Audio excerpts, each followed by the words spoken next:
I want you to look at something right now. Think of some major goal you want, or maybe it's one you're already working on and you have experienced a lot of setbacks, a lot of defeats. You've experienced a lot of disappointment. Maybe you've already given up, and maybe you just need a little fire, a little encouragement to get back in the game again. Here's what I want you to look at. There are winners, there are losers, and there are people who have not discovered how to win. And all they need is some coaching. All they need is some insight or a different strategy, a plan of action to make some adjustments that will open up the key to a whole new future for them, that will give them access to the unlimited power that they have within themselves. That's all that they need. So what I want you to do is think about something you want for you, that's real for you. And I don't even want you to say, I can do that. I don't want you to assume that. See, 5 years ago when I started out in this area, I would not have been able to make the mental leap that I would be up to where I am right now. I want you to be able to say something to yourself that will enable you to maintain a level of integrity with yourself. That when you say this, even when you face tremendous setbacks, it will be a benchmark to keep you in the game, to keep you moving forward and experimenting and readjusting your strategy and your plan of action, continuously looking for ways to win. So what is that something? Hey, it's Evan Carmichael, and I make these videos because in my first business, I struggled to stay afloat. I quit my business partner, and the thing that kept me going was studying the stories of famous entrepreneurs and seeing how they struggled and seeing what they had to overcome and listen to their wisdom, motivation, gave me the courage, the strength, the belief to go one more day and see my business through. And in all honesty, I still need the inspiration, wisdom, motivation today for my business too. So today, let's live your best belief life and learn how to get rich with Les Brown. Enjoy. When you got an idea you want to move on, you might not have the money, you might not have the education, you might not have the support or the resources you need. What is that something that can keep us going, that will enable us to act on our dream? What's one of those keys that will begin to help us to discover the secrets to our dream? Here's what I want you to repeat after me, please, with power and conviction. Say, it's possible. It's possible. That's all I want you to do when you look at your dream. Just say to yourself every day, it's possible. Just say that every day to yourself, it's possible. Because what does that do? See, it begins to change your belief system. See, the way in which we operate, ladies and gentlemen, it's a manifestation of what we believe, what's possible for us. Whatever you've done up to this point, all that it really is a duplication, it's a reproduction of what you believe subconsciously that you deserve and what's possible for your life. Most people operate out of their personal history, out of their memory, things they have done, things they've experienced, things they've seen, things that they have observed. What I'm suggesting that you operate out of a larger vision of yourself. I want you to see yourself doing what you want to do, experiencing what you want to experience, having what you want to have, doing what it is that gives your life some meaning and value. Operate out of your imagination, not your memory. Because whenever you look at where you want to go, I'm wanting to warn you, you will have some conversation back here after you go through the data that you've experienced in life saying you can't do it. And so what you want to begin to do is ignore that inner conversation. Well, most people, ladies and gentlemen, when something happens to them, what they do is they begin to believe that that's the way it is. That's the way it's always been. And they can't see the possibility of it being any different.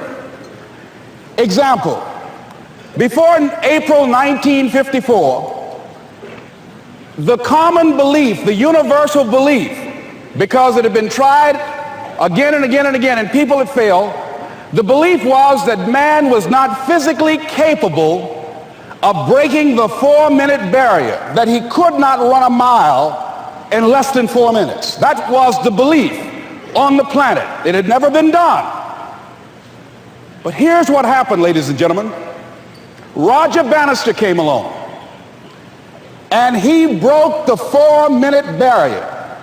Now here's what's significant about that. Since that time, up to this day, over 20,000 people have done it, including high school kids.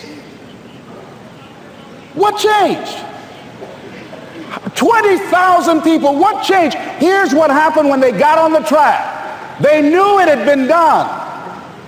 And because they knew it had been done, there was a new belief about this barrier. about this goal that was unreachable.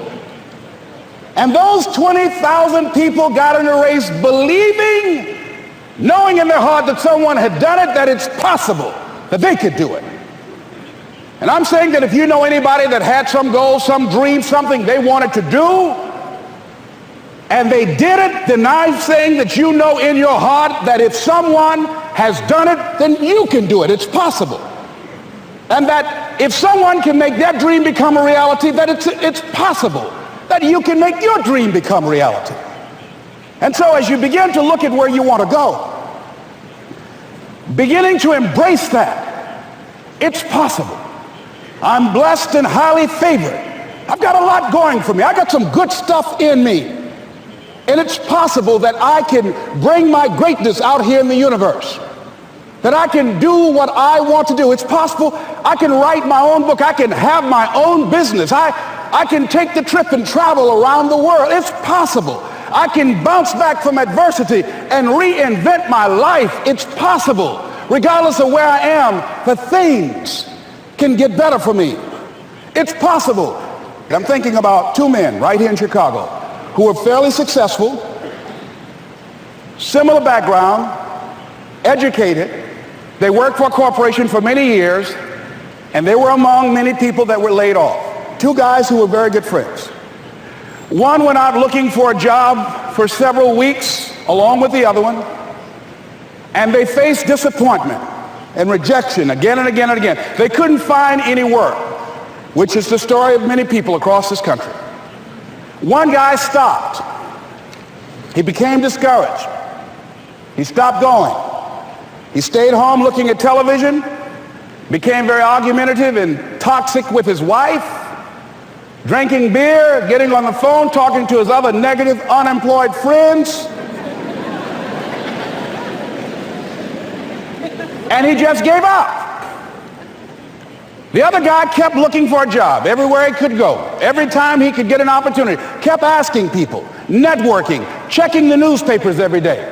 Kept going everywhere he could, trying to find a job. You have too much education. You're overqualified. You won't be here long enough. He kept going. He kept going. He went to a place and said, look here, I tell you what, if you can't hire me, and I know you can use my talents, abilities, and skills, I don't want to sit home and do nothing. Just let me do some volunteer work. You don't have to give me anything, all right? I just want to work. I want to be busy. Guy said, okay, it's on you now, but don't expect me to give you anything. It's okay. This guy came in and worked. He was the first one there. The last one to leave was the best employee there. About 4 weeks later, one of the top managers quit. They were looking for a replacement. Guess who they selected? This other guy. This guy who was volunteering his time. He got the job. What was the difference between the two men? Eyesight and mindsight. Eyesight is judging on what you see, judging according to appearances. But mindsight is how you interpret what you see. One guy said, it's not possible, it's over, I'm finished. I can't do it. I can't make it. He surrendered. I've faced rejection again and again. I'm not going anymore. There are no jobs out there. But this other guy, he felt that in spite of the no's and rejections, in spite of how bad the economy is, in spite of what the newspapers are saying, that it's possible that somebody somewhere will give me a job. He just kept going, thinking it was possible. And guess what, ladies and gentlemen? That's what we have to do with our dreams. Because things happen to you in life that you can never, ever anticipate. And many times when those things happen, you want to give up. I remember when I was in broadcasting, when I was a disc jockey, I became very controversial, not only being a disc jockey, but I felt that radio was something that you not only entertain people with, but you also empower them, you educate them. And I got fired. I didn't just leave, they fired me. That was a shock. I said, wait a minute. They took my microphone. I thought that was who I was. No, ladies and gentlemen, it wasn't. I had to do something else. And I didn't know what else I could do. See, here's what I'm looking at. what are the uses for your life right now that you haven't even reached for yet? See, I believe that when you don't have enough encouragement to act on your dreams or ideas, or you're not enlightened enough, that life will act on you. See, life had moved on me and said, Les Brown, you have outgrown this. It's time for you to do something else. Well, I wasn't enlightened enough. I organized some disc jockeys and got my job back. So they had to fire me again. I got fired twice.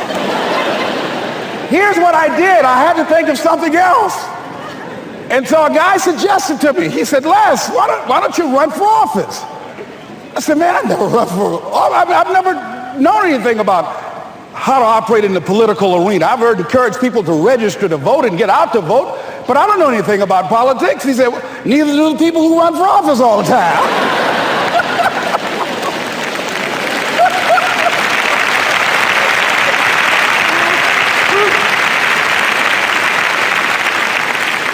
So I ran. Now here's what I'm suggesting. I ran.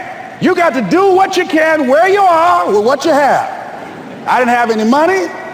I didn't know anything about the political process. I didn't even have any support. But here's what the guy told me. It's possible you could win. That's all I had. I was running against an endorsed candidate. He was an incumbent. He had the newspaper support, all of the leadership in the community, and I was challenging this guy.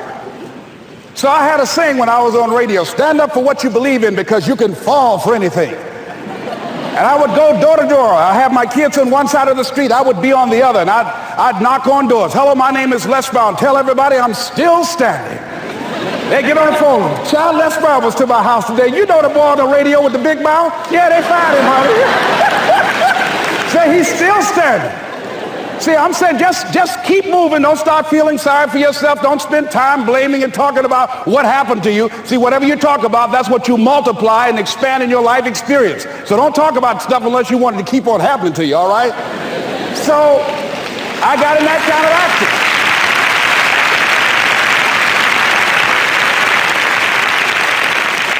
As I continue to do that, had my children with me, we're going door to door, didn't have enough money. Eventually, we got close to the election and something happened that really surprised me. Guys who I thought were going to either support me or stay out of it, various powerful community leaders, they became involved in it and they endorsed my opponent. I felt devastated. Now that's going to happen to you when you're working on your dream. Things are going to happen that's going to catch you on the blind side. That was shocking to me. They didn't have to do that. All they had to do was just stay out of it. But here they go, come up in there messing with me. Now that's going to happen. There's some people who believe it's their personal business to stop you from living your dream, all right?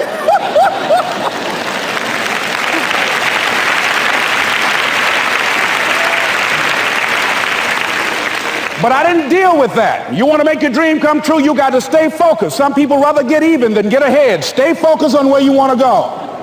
I just kept on doing what I was supposed to do. And so I was driving to the radio station. My opponent had over $20,000. I had less than $800. As I was in the radio station, the guy said, you're going to make a commercial? I said, yes. He said, it better be a good one because that money can't go pretty far here. And I sat there in the middle control room and I was thinking. And here's what happens when you get still. Stuff will start coming. Something said, call your mama. You used to talk about your mother on the air all the time. Ask her to say a few words for you. That'll be a different kind of political spot. So I called my mama, and I had a gospel record playing in the background.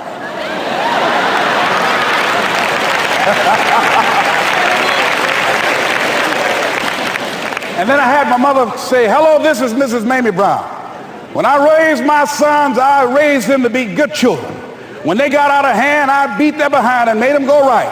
Please vote for my son. He's a good boy.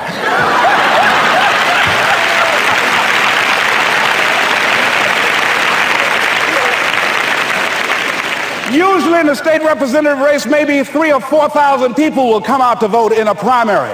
In that primary race, over 27,000 people came out and voted and said, I'm voting for Les Brown because his mama said he's a good boy. I won, ladies and gentlemen. I won.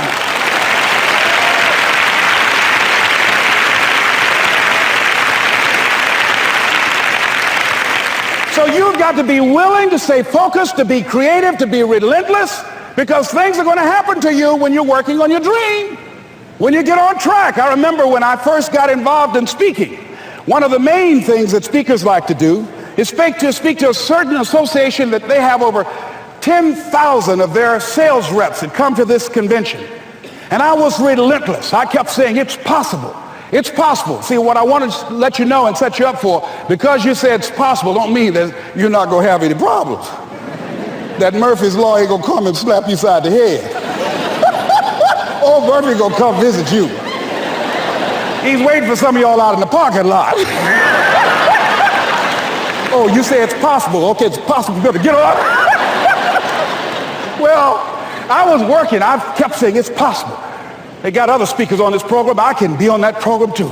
I kept selling myself. I got all fired up. And I was calling them every day. And the lady finally said, Mr. Brown, I tell you what, we want you to come in and talk to our sales executives. You got the kind of fire and guts that they want, that will motivate them. And let me tell you something else. We want you to bring your motivational tapes. You're going to need at least $50,000 worth of tapes. I said, is that right? Yes, because they want to keep that drive alive. I said, all right. I called the guy to duplicate my tapes. I said, Don, how you doing? This is Les. Let me tell you, I got a major speaking engagement. I said, man, it's a speaker's dream. I need over $50,000 worth of product. He said, Les, you don't have that kind of credit. I said, I know, but Don, I can sell that. Just right after speaking engagement, I'll give you your money in 4 days. He said, are you sure, Les? I said, yes, but I got a major speaking engagement, and they told me to do it. He said, man, that's a big order. Let me talk with the lady with you. I said, hold on just a minute, man. Call the lady back. Hello, Evelyn, how you doing? This is Les Brown. I got Don on the phone. What did you say? Do I have the speaking engagement? Yes, you do. And what else you suggest? Les, our people, they buy a lot of tapes. Your tapes are very popular among them. I'm saying bring at least $50,000 worth of tapes, Les. You'll sell everything you got and more. I said, did you hear that, Don? He said, yes. I said, now, if anybody else has to make a decision, are you the final person? She said, I'm the final person. I will send you the contract. I want you. I said, you hear that, Don? He said, yes. I said, oh, ye of little faith. I said, duplicate the tapes, man. Hung the phone up. Well, he duplicated the tapes. 1 week came by. I'm checking the mail every day. No contract. I said, come on, Murphy, don't start nothing, man. Come on. Come on, man, give me a break. Come on, you know, this ain't fair. Come on, man. Give your boy a break. Come on. I talked to myself, you know. I didn't want to call him right now. 2 weeks passed by. Murphy said, don't you think you ought to call him? I said, okay. I called. I said, hello, this is Les Brown calling. How you doing, Les? I said, fine. I said, Evelyn hasn't sent my contract out yet. Any additional information you need? So, Les, you haven't heard? I said, no. I said, Evelyn died. I said, she died?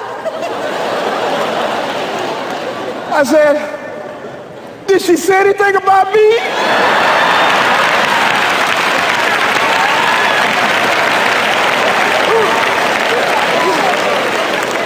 When I got home, I was so wiped out. And Murphy was in the house waiting on me. Murphy said, is it possible you want to listen to some of your tapes?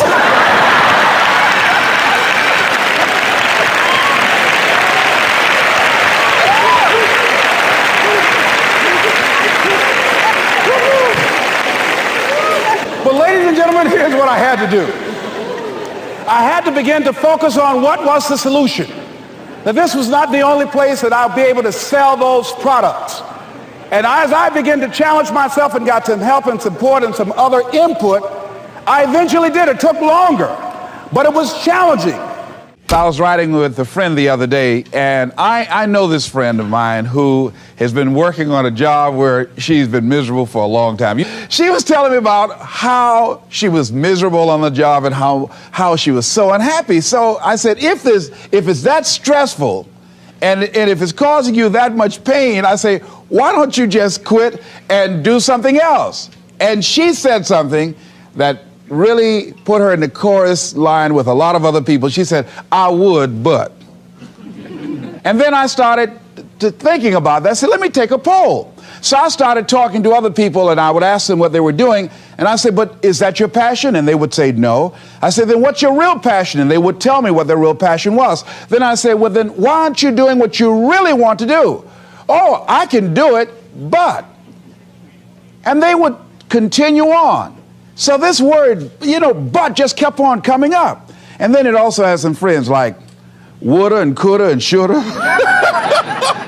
And one day, I'm going to have my own business. Those people who talk about one day I'm gonna. Some of y'all know some of those one day I'm gonna people. Raise your hand. Some of you get up in the morning and look in the mirror at that person. I just tease, all right? So how is it that many times we block ourselves and we use these words almost like we're in a trance, like we're sleepwalking through life, that we find ways to cancel out our dreams? And I think that but is a dream killer. That a lot of things that we want to do, a lot of places we would like to go, a lot of things we would like to experience, and we just stop at but, and we build a case. In fact, I was reading something the other day that talked about but. It says, but is an argument for our limitations. And when we argue for our limitations, we get to keep them. See, but will cause you to procrastinate. But will cause you to hide out behind fear. But will cause you to come up with all type of excuses that you can validate your inaction and not acting on your dream. And right now, more than ever, people need to look for ways to live their dream. People need to look for ways to make it on their own. There is no such thing as job security. There's no such thing as a storm-proof or tragic-proof life. There are no guarantees today, ladies and gentlemen. The illusion is gone. There was a time when we graduated from high school, you were told, go to college and get out, and you go and work for a corporation for 30 or 40 years, give your gold watch, and you'll retire. Special announcement, that day is gone. That day is gone, never to return again. So instead of people living in fear, feeling stressed out, feeling powerless, feeling like victims, I think it should be a time that we need to begin to look at ways that we can become an active force in our own lives. Look at ways when we can decide to take charge of our own destiny. Look at ways when we can decide to design a life of substance and begin to truly live our dreams. And it's time for people to decide, I'm ready to get on with my life. Shake somebody's hand on your right and left. A guy named Bob May said this, don't let nobody turn you around. Do that right quick.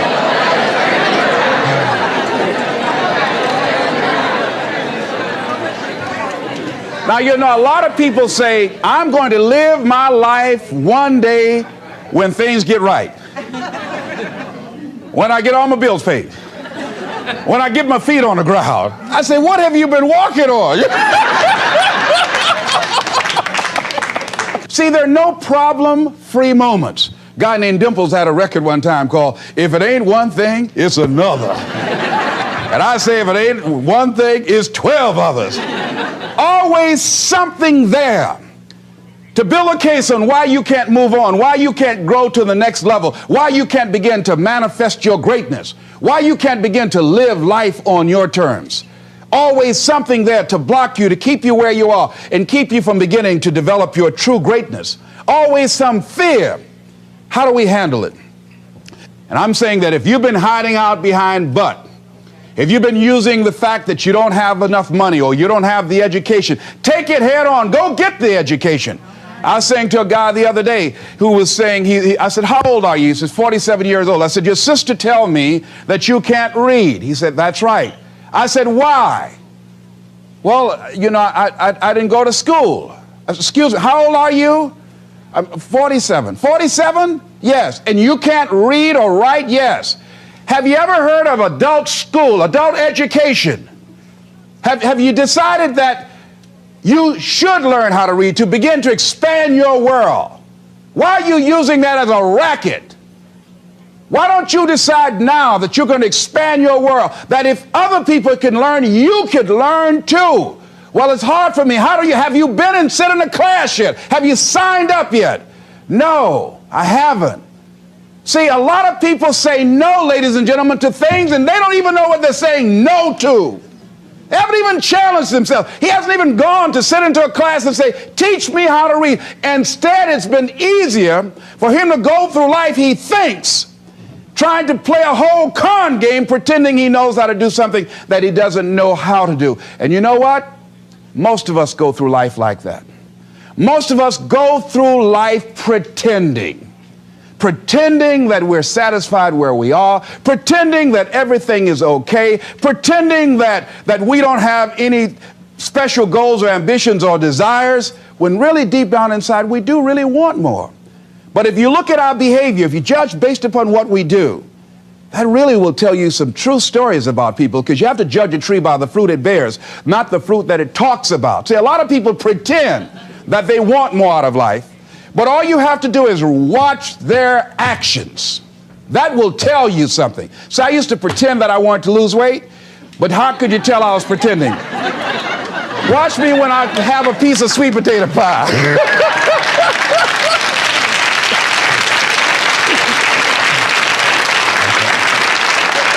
Let me get within walking distance of some peanuts, some potato chips. See, I was pretending that I really wanted to lose weight. No, you just watch what I eat. I tell you what I'm seriously committed to. People will tell you, oh yeah, one day I want to have a restaurant. See, they're pretending they want to go into business for themselves. They're not serious. How can you tell, Les? Watch their actions. Watch what they're doing. The proof is in the pudding. So if you want to do something, if you thought about something you want to do, take it head on. Decide that you're going to start looking at it, start doing research on it, start tackling it, start becoming involved in whatever and wherever it might lead you, to begin to explore the possibilities in that particular thing that you're seeking, so that you can begin to learn all you can about it. Decide that you're going to face it, that whatever shortcomings you have, that you're going to strengthen yourself there. Whatever training that's required, that you're going to go get that training, that you're going to get started right now. George Washington Carver would say, do what you can where you are with what you have and never be satisfied. S.B. Fuller used to say, and you heard Joe Dudley talk about, always strive to be more than that which you are. Yeah, don't get satisfied with yourself. Always know that wherever you are, you can enjoy more, that you deserve more. But most people, you know what they do? Most people go through life quietly and safely, tiptoeing to an early grave. Find out what it is you want and go after it as if your life depends on it. Why? Because it does. People that have found their passion, people that found the things that they love, people that have found the things that they can pour their lives into, those people live longer. I was in New York and I had to do a seminar at a special church, and a guy by the name of Reverend Johnny Youngblood. And I said, how is it that you were able to build this big housing facility and got all of the various community and religious groups together to have this dwelling for 2,000 residents that were once homeless? How were you able to take on this responsibility? Wasn't it overwhelming? He said, the kind of work I do, he said, it's in me. I've got to live what's in me. And I think that's everybody's desire in life. You got to live what's in you. Life is just too short and unpredictable. But what do we say? But there'll always be tomorrow. Oh no. There's no guarantees you're going to show up tomorrow. There are a lot of people who were here yesterday that they're not here today. There are a lot of opportunities that were around yesterday. They're not here today. Oh, you can wait, but you know what Abraham Lincoln said? Well, good things might come to those who wait, but only the things that have been left over by those who hustle.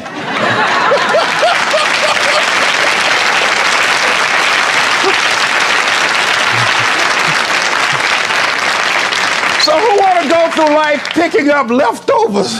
You deserve much more than that. The leftovers is somebody has left you. So take it head on, begin to explore it. Here's something else. Decide to do it now. Decide whatever you want to do, that you are now going to become actively involved right now, exploring the possibilities for you. That you're going to look at it and do just a little bit of it right now. When I decided to become a speaker, I didn't just quit my job and just ran out and say, I'm a motivational speaker. No. What I did was I decided to start looking at other people that were involved in the speaking profession. I volunteered to work with some speakers so that I could learn. Whatever you want to do, get your feet wet. gain some experience doing some volunteer work in the area and find out whether or not this thing you want to do will fit for you. A friend of mine told me he wanted to have a restaurant. I said, have you ever operated a restaurant before? He said, no. I said, well, really, you don't even know if you want one.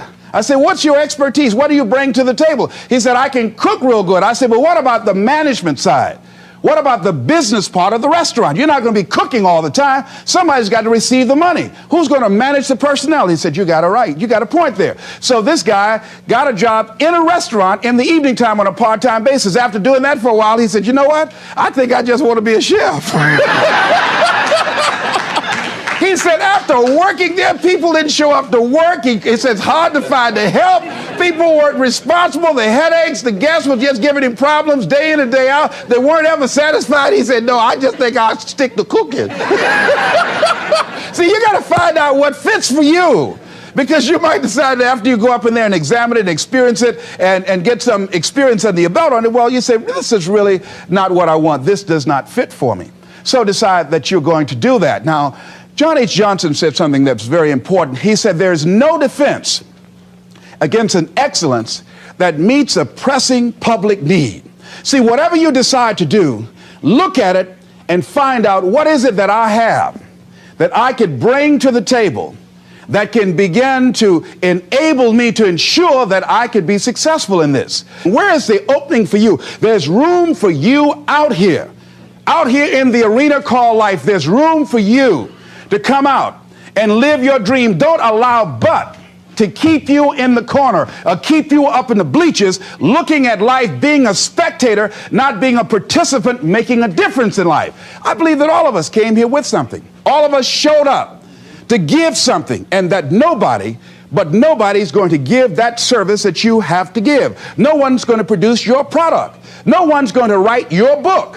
No one's going to open your academy. No one's going to begin to create your daycare with a special curriculum to help to cultivate the high self-esteem in our children. That's your idea. And if you don't bring your idea out here, when you die, all of us will suffer because we've been deprived of your genius because you allowed but to keep you in the bleachers and not pursuing your greatness. You take it to your grave with you. And that's what most people do. I think that's why the guy said that many people die at age 21 and don't get buried until they're 65. They're walking dead. You can tell them by the way they walk. How they look in the face. When they speak to you. I was giving a speech in this high school, and a lady came after school. She said, Mr. Brown, I want to talk to you about my son. I said, what is it? She said, he's not motivated. I said, I wonder why.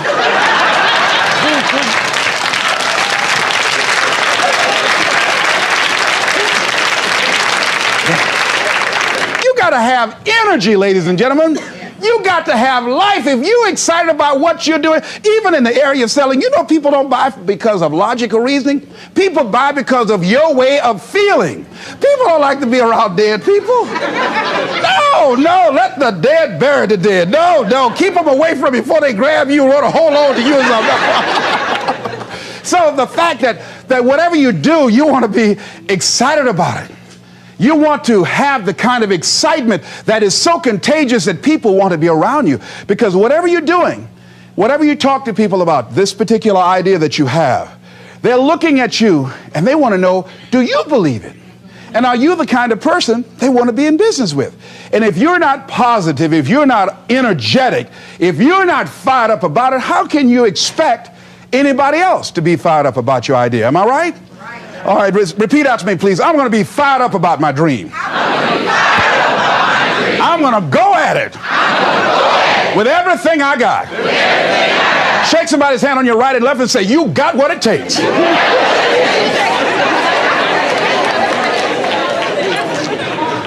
There are a lot of people who say, but I tried once or twice and it didn't work out.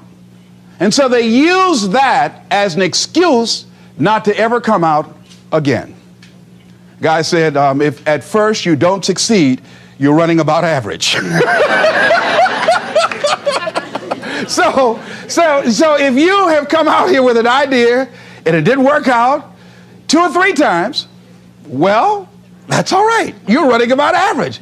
You know, I heard something, a jarring question. It says, why is it that people prefer known hells to unknown heavens? You know why? Because it's comfortable, ladies and gentlemen. I remember I was in a service once, and I heard Dr. Johnny Coleman give this example. She talked about a man who had been captured behind the enemy lines in a war and was sentenced to be killed or another option. The captain said to the guy, listen, he said, tomorrow morning at 6 o'clock, you can face the firing squad, or you can go out this door over here. And the guy said, what's out the door? He said, no one knows. All we can tell you is just unknown horrors. He thought, and the next morning he selected the firing squad. After the shots rang out, the captain's secretary said, what's beyond that door? And he said, freedom. But very few people would select to do it because it's unknown. See, a lot of people never live their dreams. A lot of people never do the things they want to do. A lot of people stay on jobs where they're miserable. I read an article called, Is Your Job Making You Sick? A lot of people, some of y'all know about that already here. So go on and say amen, it's all right. That one lady told me, she said, when I used to go to work, she said, when I stepped in the door, it felt like a refrigerator dropped on my shoulders. How many of y'all understand that kind of feeling? They were miserable, just hated to go after 60 minutes on Sunday afternoon. Or come Monday morning, my head used to throb. I just couldn't take it. Didn't want to go sometimes just for the heck of it. I just drive on by. I used to hate to go to work. Many of us choose an active living death. Many of us are walking dead. The walking dead. That we're not doing what we want to do. Many of us stay in relationships where we're dying together rather than growing and expanding and living together. We're miserable, but because we don't have the courage to see ourselves beyond that relationship that has turned toxic, we go through life living dead people. And you can always tell couples that have been together for a little while. Go in a restaurant, the ones sitting side by side, giggling and talking to each other, feeding each other with their fork and spoon, they just got together for 1 week. You see them in the car, they're sitting all up each other, hugging and slugging. Oh, they've been together about 3 days, all right? But if you see people sitting in a restaurant, see a couple, and they're sitting in front of each other. Takes so long for this food, I wonder when they're going to hurry up. Those are the married ones. But what if I know people have been married for years, living in 2 separate rooms, sleeping in 2 separate beds? Well, it's cheaper to keep it. Not necessarily. It's according to the price you want to pay. See, the price of peace of mind, the price of living the truth, of being honest with yourself and say, wait a minute, it's got to be more than this. So you've got to decide, wait. Even if things don't work out, even if I experience defeat or failure, that does not make me a failure. It's a difference between failing and being a failure. If things don't work out, if you don't produce the results you want, that's all. But don't confuse who you are with the results that you produce. I used to be a state legislator in Columbus, Ohio. And I remember once I was going to introduce some legislation on the floor, and after getting that legislation passed, a guy came up behind me, and he had some legislation that I opposed him on that. And I was about to stand up to debate this guy, and the guy next to me said, excuse me, don't debate that guy. Why? Do you know who that is? I said, no, that's Wilkowski from Toledo. That's a bad dude. He's a lawyer, Les. That man can debate. I don't care. I'm Les Brown, Mamie Brown's boy.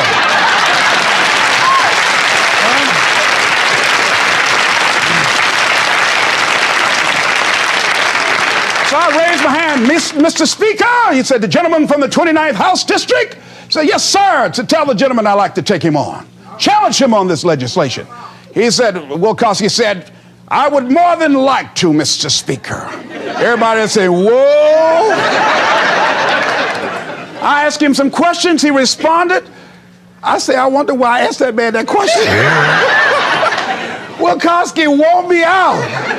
I mean, I was so embarrassed, I just limped back to my room with my yes, I can attitude. However, here's what I learned. When you win, see, if I win a debate, I win because of what I know. When I lose because what I don't know. So I had to check out, what is it that I did not know? I wasn't prepared. I did not do enough research. I did not do my homework. So he handled me like he wanted to. So I came back again. I waited on some other legislation, did my homework, but he was more than able to take me out again. But pretty soon, each time it would become a little bit more difficult and a little bit more difficult. And the older guy say, would you argue in behalf of this legislation for me? I said, sure. I started volunteering to do work in the legislative committees for the older guys. I said, absolutely. And the more I did it, the better I became. And then people began to start respecting me. And when I would ask and say, Mr. Speaker, I'd like to speak on that bill, some guys' lips start trembling and stuff like Jimmy. Wait a minute. Is there anything wrong? Do we have a problem here?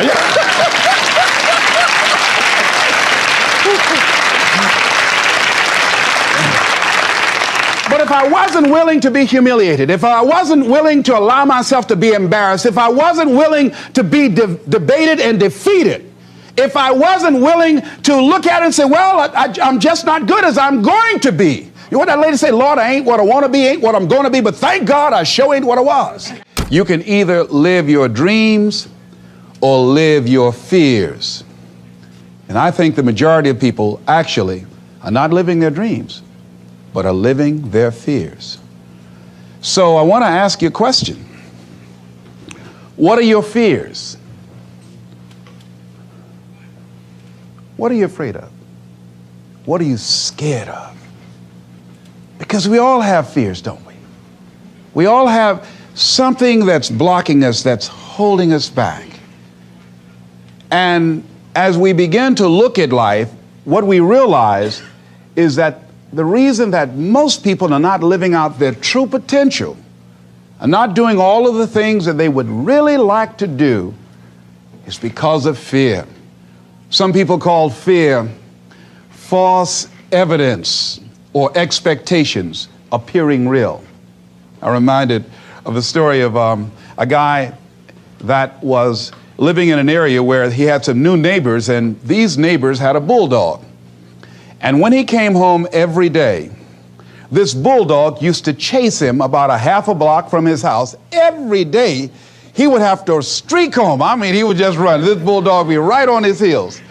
And so he just got tired of that, because he would go home about a half a block away from home. He would look around for this bulldog, and he wouldn't see him. And he would go walking casually along, and this bulldog come out of nowhere, woo, woo, woo, and start chasing him, and he'd run home. So this one day, he just got tired. And so when the bulldog was running after him, he started running. He saw a rock, and he stopped to pick it up to throw at the bulldog. And when the bulldog got up on him, he started barking. He realized the bulldog didn't have any teeth in his mouth. Then he started chasing the bulldog. If you don't get on away from it.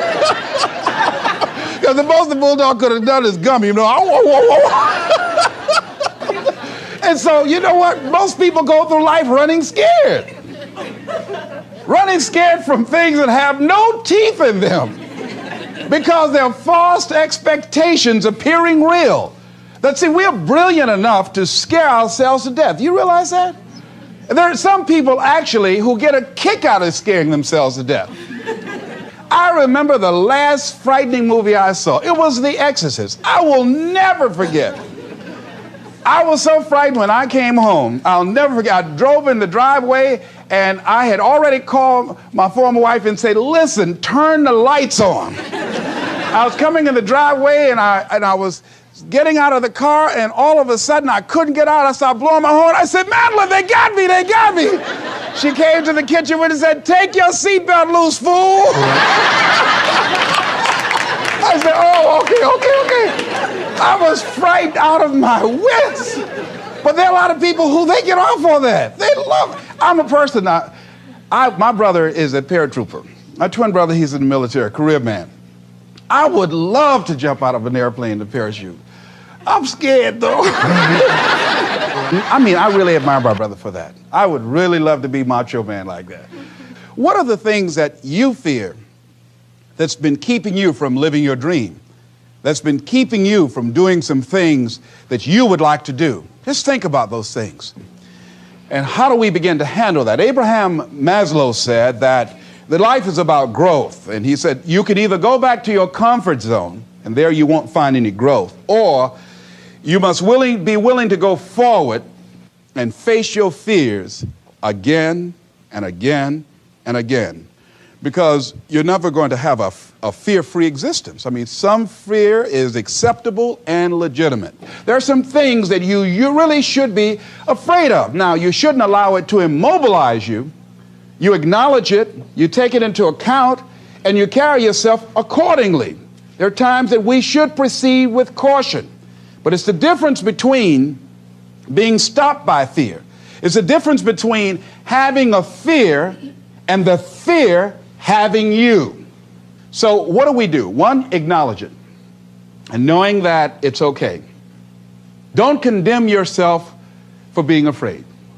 It's perfectly fine to have some fears. You acknowledge your fears, you embrace those fears, and then you move on. You act on whatever it is that you fear. Because once you embrace it, see, what you resist will persist. What you resist will persist. So one of the most important things is to begin to embrace your fear. The fear of bodily harm, that's legitimate. When I was a disc jockey in Columbus, Ohio, you know, I was young, about 22, 23, thought I was tough, and I was on the air, and Al Green, who was a great performer at that time and still is now singing gospel music, had a record. His first hit record was Back Up Train. So a guy came in the town and was impersonating Al Green. I happened to know Al Green because I'd already booked him. And so when I found out this guy was impersonating Al Green, I came on the air and did an editorial about him, and I exposed him. He was a rather big fellow, and so he had the word out that when I see this guy Les Brown, the disc jockey, I'm going to knock him in the mouth for having a big mouth. So I was driving down Main Street in Columbus, Ohio, had my son in the car, and I always had this little saying, hey, if anybody ever put a threat on me, I'm going to make them honor it. So I saw this guy in the street.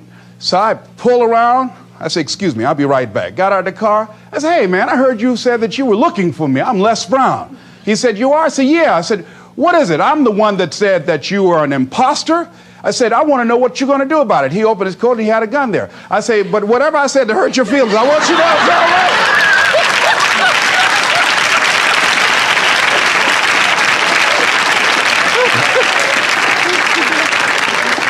Acknowledge your fears, carry yourself accordingly,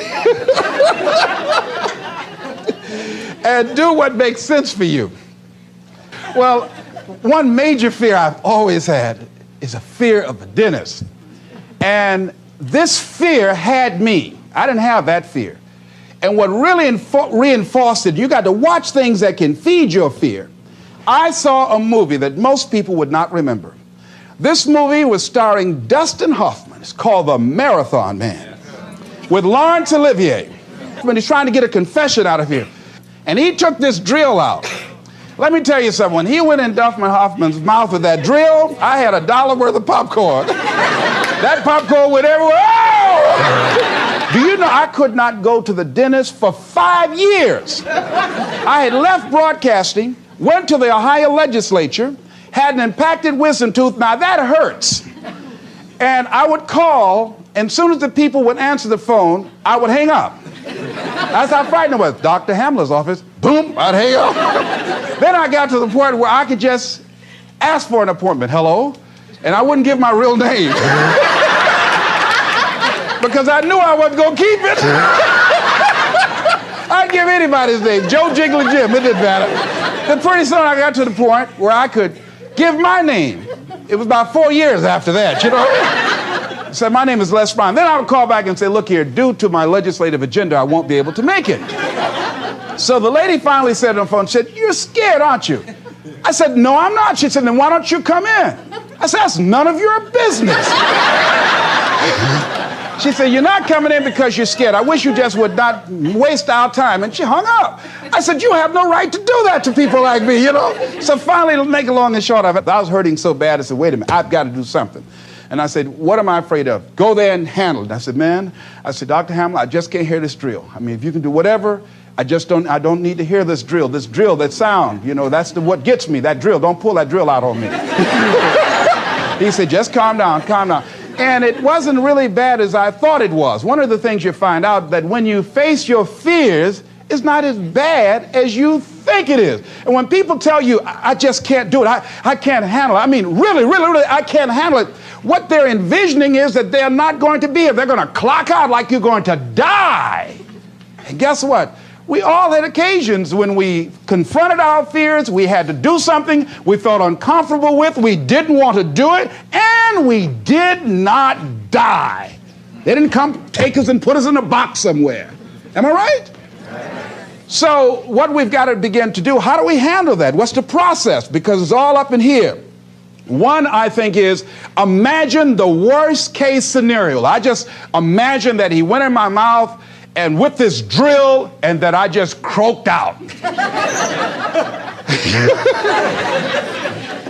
Then I imagine, that's the worst case scenario. Then I had another technique I used. Visualize yourself being more than able and capable of handling it. And I used to have a tremendous inferiority complex about speaking before people that I felt who had more going for them than I did. Because I'm not college trained, I used to feel that college people were the most intelligent people on the planet. And there was nothing I had to say for them. And what will they listen to me for? That's the way I felt. And so I had to visualize myself speaking before them, speaking before various audiences that had more going for them than I did, and realize and appreciate my own value, and that I was a worthwhile person, even though I didn't have all going for me. I didn't have the money, I didn't have the education that they had. So part of the process is seeing yourself, being worthy, being capable, having what you need to make you a worthwhile person, and that you're more than able, and that you deserve to be listened to, or you deserve to have that dream and that passion and whatever it is that you see and envision there. You've got to see it in your mind's eye and know that you've got what it takes. Repeat after me, please. I must see in my mind's eye. See myself. Confronting my fears. Handling my fears. I'm more than able. Shake somebody's hand on your right and left and say, you got the right stuff.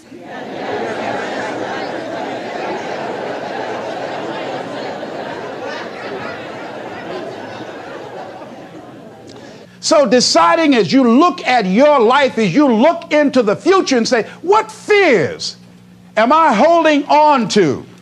What fears that I'm allowing to imprison me, that's keeping me from breaking out, that's keeping me from living up to my true potential, that's keeping me from really being happy, that's keeping me from having a sense of adventure and excitement in my life? What's keeping me from controlling my destiny? What fears that I'm giving that permission to? Notice what I said, that we must give our permission to fear to immobilize us. Because whatever discomfort you experience, whatever challenges or difficulty that it is, you got to handle it. Got to go up in there and wrestle with it. Will it be easy? No. Will it be challenging? Yes. A friend of mine who's going into recovery. He's been addicted to crack cocaine for years and alcohol. And he was talking about how challenging it was and why he was dreading going into cold turkey. I said, what do you want me to tell you? That it's going to be a picnic? No, it's not. It's going to kick your butt? Yes, it is. Are you going to want to die? Yes, that's a part of it. But that's just what you must go through in order to get where you want to go. And guess what? You are strong enough to do it. You're strong enough, and your life is worth whatever you have to go through to get past this addiction. Whatever you have to do. This dream you got, whatever you want to do, will it be easy to just run out there and do it? No. Will it happen overnight? No. Will it be a struggle? Yes. Will there be times when you can't make ends meet? Yes, that's a part of it. Will there be times you won't know what to do? Yes, that's a part of it. Will you have some opposition? Will things go wrong sometimes? You will have many visits from Murphy. Now, if you're saying, well, who's Murphy? Don't worry.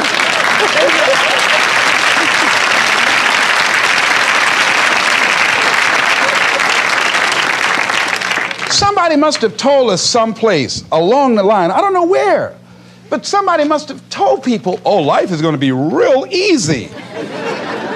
No. If they told you that, I've got a special announcement. They lied. I'll never forget.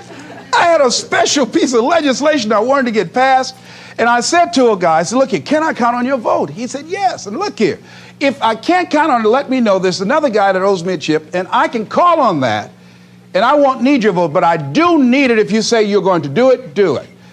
He said, you can count on it. Legislation came up. He voted against my bill. My bill passed. I went back to him and said, hey, I told you I needed the vote, but if you couldn't give it up, let me know. I would get somebody else. I said, why did you tell me? He said, I lied. I was in shock. How many of you that life just wore you out? That you didn't expect that? You thought you'd go to school, get good grades, get a job, and you came out here and you'd be able to get a job and live happily ever after, and you say, they lied. Yes, they did. They never told me, you know that song said, Mama told me there'll be days like this. They didn't even tell us that. Isn't that something about life is challenging? I mean, it's some stuff you get out here, you didn't read it in a book nowhere. Didn't nobody warn you that it was going to come down on you like this. That's called life. There are all kind of challenges like that. So what's the next piece is that you accept yourself, then you accept the fear as a fact and not a force. See, when you accept yourself and you accept fear as a fact, that means that it's something that happens. It's something that you're going to experience, but it is not a force to hold you back. It doesn't have any special power other than that you give it. So you accept the fact that you are afraid, and then you move on anyhow. You move on past it, and you do whatever you've got to do.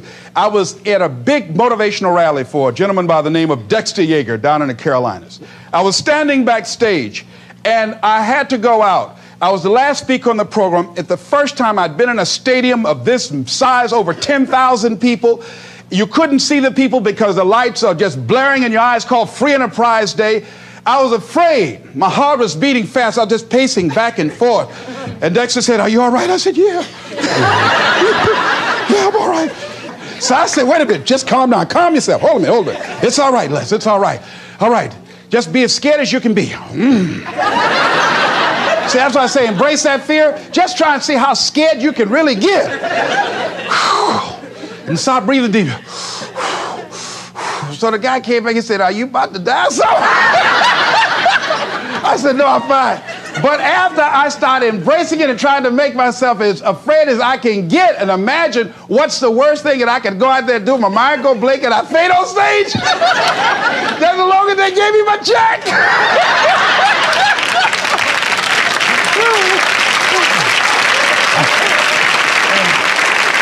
But once I started laughing at myself, I started talking to myself. I said, you know you scared today? And I said, I just calmed myself down. And I went out there and I cooked. And that's what you got to do. I had another experience where I was at a major corporation, and it was one of my first major presentations I was going to do for this corporation. And I had 4 other presenters that had large firms. And one of the things that you've got to do is you've got to watch your inner conversation and discipline your thinking and your imagination, because if you don't, your mind will take you on a wild trip. So my mind said, hey, Les. I said, what? These guys are going to wipe you out. You can't compete with them. Because I heard these guys sitting over across from me, and they were talking about all that they had going for them. And so I started doubting myself, and I became afraid, and I was thinking, well, maybe I shouldn't go in there. And so I knew then, and this is what I suggest to you, sometimes you got to talk to yourself talking to yourself, you know, could be a good exercise. It might be the only intelligent conversation you ever get. So I got up and I went to the bathroom. I started talking to myself and said, Les Brown, let me tell you something. What do you care about these guys and their firms and all their money? You got 6 children you've got to feed. You got a mama you've got to take care of home. You ain't got nothing to lose.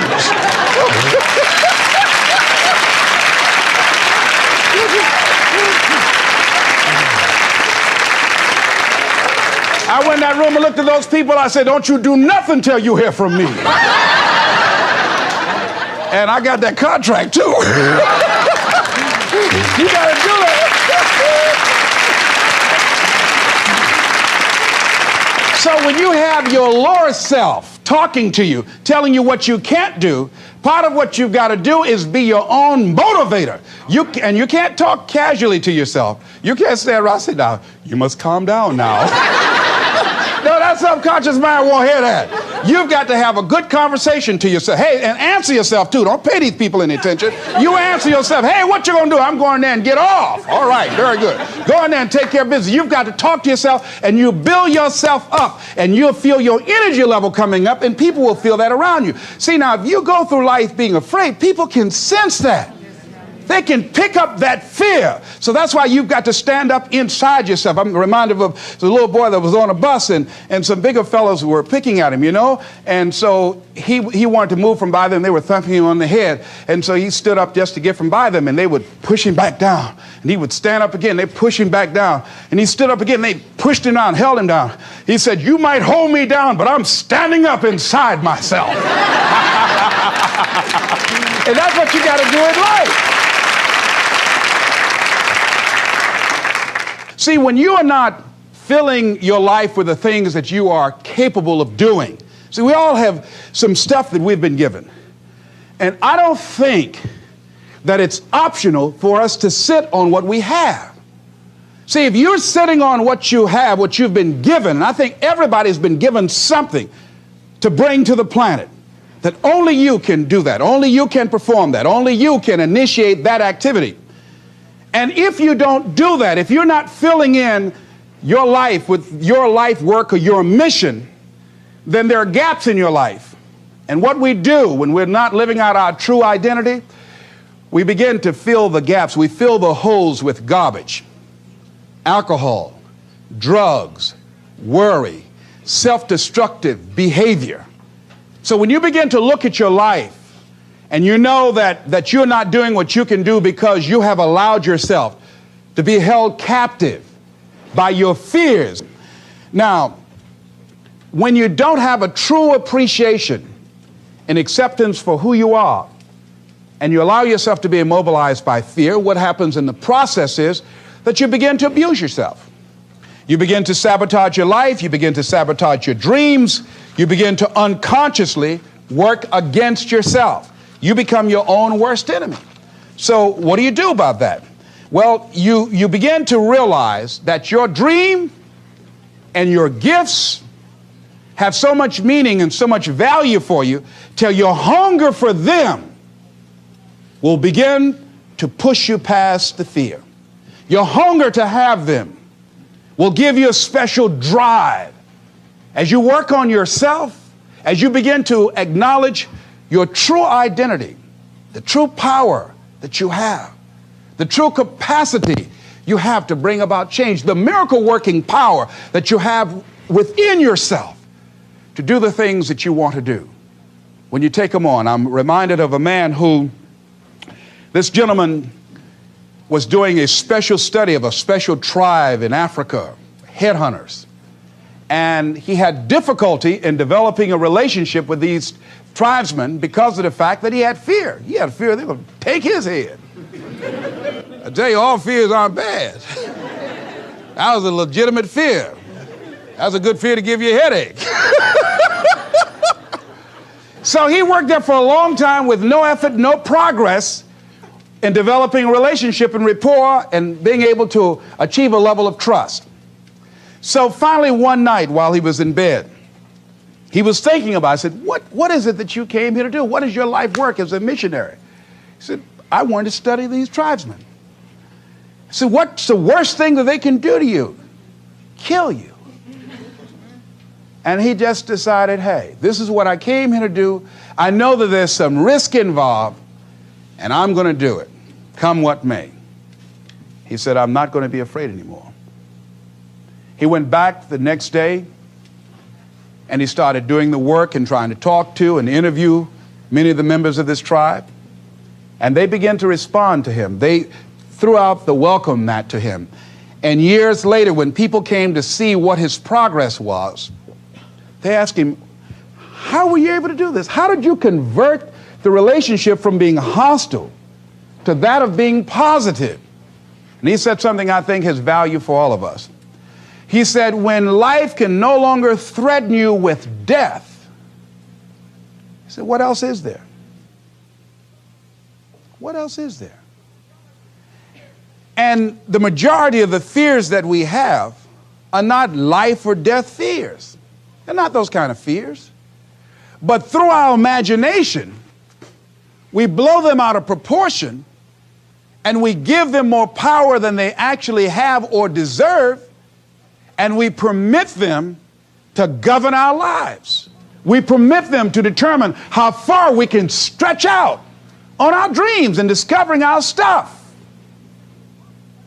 And as we begin to look at ourselves and begin to, wait a minute, just getting to the point as you assess yourself and begin to prove yourself and just say, wait, hold a minute. I've been sweating this out. What's the worst thing that can happen to me on this? Will it kill me? Will I die? Why am I going through all of these changes over this? How much power does this really have? And am I the one that's feeding the power into it? See, a lot of times we allow ourselves to be fed and to be programmed into being afraid. I mean, you watch the news and read the newspaper, you'll be scared to come out the house. Am I right? You'll be afraid. So what kinds of things, what kinds of thoughts are you feeding your consciousness? What kind of things are you putting in your mind that will enable you to either move forward or to justify why you're staying where you are? Another piece that I look at, that when I finally decided that I was going to go to the dentist, the pain was so great. I couldn't hold out any longer. All of a sudden, the fear didn't matter. I can't but take me. Now, some people need fear, you know. I have a friend that we told him, hey, man, you need to lose some weight. You're getting overweight and out of shape, and at our age, we need to have a regular program. And Bud said, man, I've been fat since I was a little boy. I'm big bone. I've never seen a fat skeleton, though. Well, Bud became ill. How many of you ever seen a fat skeleton? Raise your hand. All right. Bud became ill, passed out, and I was there, and the doctor was talking to him. And Bud, I think, was going to go right back to same old eating habits and doing everything. He said, look here, you are a diabetic. He said, now here's some of the side effects. You could go blind, you can become an amputee. None of that touched him. He said, you can become impotent. He said, what did you say? Bud has lost weight. He exercises every day. He's into body sculpturing. 48 years young. He looks great. I can't believe it. But just that one statement made all the difference in the world. Bud is a new man today. So what is it that has to happen to you? Some people don't take corrective measures to improve their health until they get a pronouncement that they're about to die. Then they start, okay, all right, I'm ready to do whatever you want me to do. But they won't do that. They can see people dropping off like flies around them. Well, that's them. You got to go from something. We go through life really blocking ourselves constantly. And fear is one of the greatest instruments that we could use to stifle our true potential. When you begin to look at your life, you can decide to use fear as a blocker, or you can decide to use it as building blocks. That you decide, hey, look here, I'm going to move in this direction. I'm not going to allow anything to stop me from doing what I want to do. Shake somebody's hand on your right and left and say, I'm unstoppable.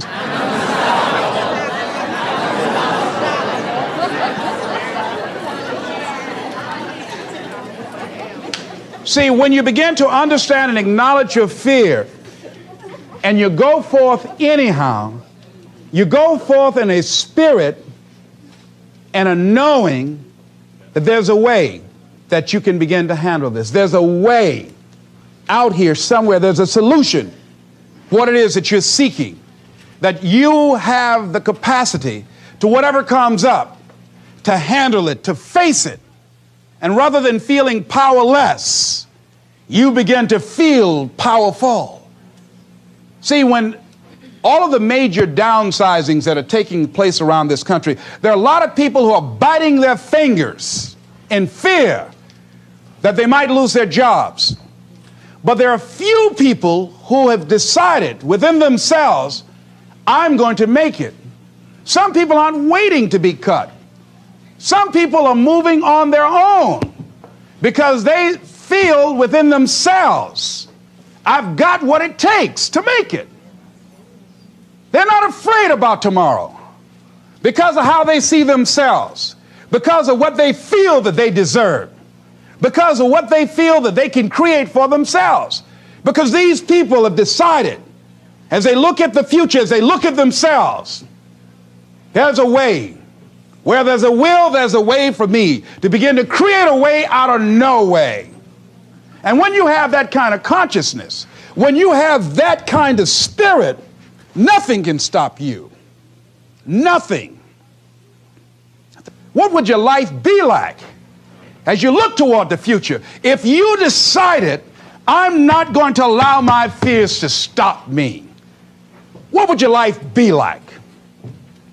What would your future be like if you decided to want that which you desire so strongly that it prepares you past your fears, that you experience the fear, as the one book says, feel the fear and do it anyway? What would your life be like? And I'm saying to you that all of us who have been entombed by fear have the capacity to resurrect ourselves and to resurrect our dreams. All of us have the capacity to do that.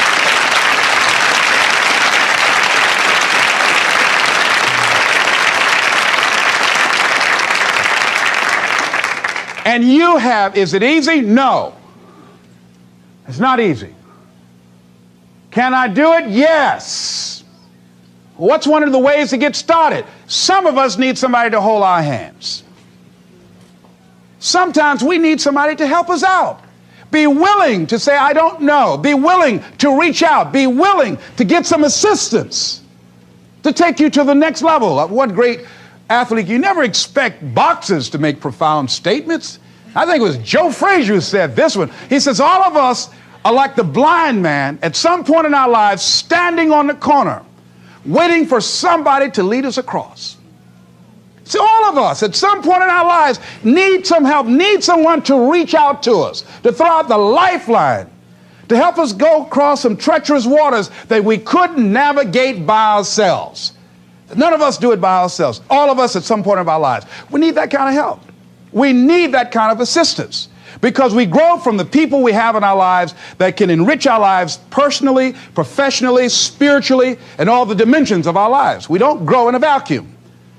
So as you look at yourself, whatever fears you have, that maybe you need some help in strengthening yourself in that area, as you assess your strengths and your weaknesses, as you begin to approve yourself and your passions and your dreams and your goals and the things that you want. If you decide to experience all of your true potential, as you decide to manifest all of your greatness, as you decide, wait a minute, what else is available to me out here if I decided to experience the fear of rejection, the fear of no, the fear of failure, the fear of standing by myself? What else is available?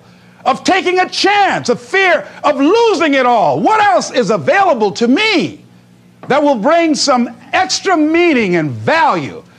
The fear of people not liking me. You know how many people do things they don't want to do because they want everybody to like them? Everybody's not going to like you. Excuse me, special announcement. Everybody's not going to like you. No, it's just not that kind of world. But you know, there are a lot of people who won't take positions on issues. who won't take a stand for things they believe in, who won't speak up for themselves because they don't want to make anybody mad. Oh, it was Bill Cosby. He said, I don't know what the secret of success is. He said, but here's what I know what the secret of failure is. He said, trying to please everybody. You can't please everybody. But there are people who have the fear of rocking the boat. So they just go alone in life. Just go alone. Well, how do you feel? Well, I don't really want to say. How many of you know people like that? Raise your hand. These people aren't living life. They're not truly experiencing life. What do you really want to do? Well, I don't like this, but I guess I'll go ahead on and do it. No. No, life is too short for that. Too short and unpredictable, moseying through. Not trying to disturb anything, not trying to shake anything up, not trying to make any waves. You see, there are some people who come through the universe and their level of contribution and the level of energy they manifest is so small, so inconspicuous, that when they go, you won't even know they left. I mean, there are people who die on jobs, and you say, hey, where's John? Oh, John's been dead 6 months. You're kidding. No. Is that right? Yeah. I didn't know. Why did somebody say, well, I guess we didn't miss him. But there's some people, because of their personality, because of their contribution, because of the investment of their time and their energy and the impact they have there, that when they go, everybody will miss them. See, when Mother Teresa checks out, everybody will know. When Rosa Parks, everybody will know. Nelson Mandela, everybody will know. Why? Because of their contribution. See, but there's some people, because their contribution is so small, no one will care. So I'm saying, before you are boxed and buried, decide that you're going to box and bury your fears. Decide that you're going to begin to live life on a new level, seeking out new horizons, that you're going to find more love and more joy and more ways to give more to life. Guy said something, I love this. He says, everything a man does for himself, guess what? He takes with him. But everything he does for others, he leaves behind. So when you begin to say, what is it that I want to leave? What contribution that I want to begin to make? What difference do I want to make in life? What is it that I want to do with the rest of the life that I have left? What chances I need to take? What risks do I need to begin to embrace? What fears do I need to step on? What areas of my life am I dead right now? What dreams? You can either live your dreams or live your fears. You have got to get to a point where you say, I'm sick and tired of living like this. There's got to be more. That's when people go out and strike out on their dreams. That's when people get out of relationships where they're dying together rather than growing together. That's where they leave jobs. So where are you going? Away from here? I don't know.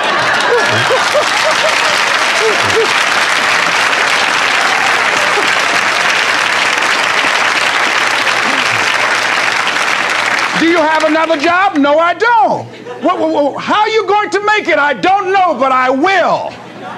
See, you will when you put yourself in that kind of situation. I'm reminded of two frogs that were hopping down the road, and they fell into a bottle of milk. And one was hopping up and down for a while, and he drowned. He just gave up. But this other frog just kept on kicking. He wouldn't give up. He just kept on kicking. And pretty soon he churned that milk into butter, and he walked on out.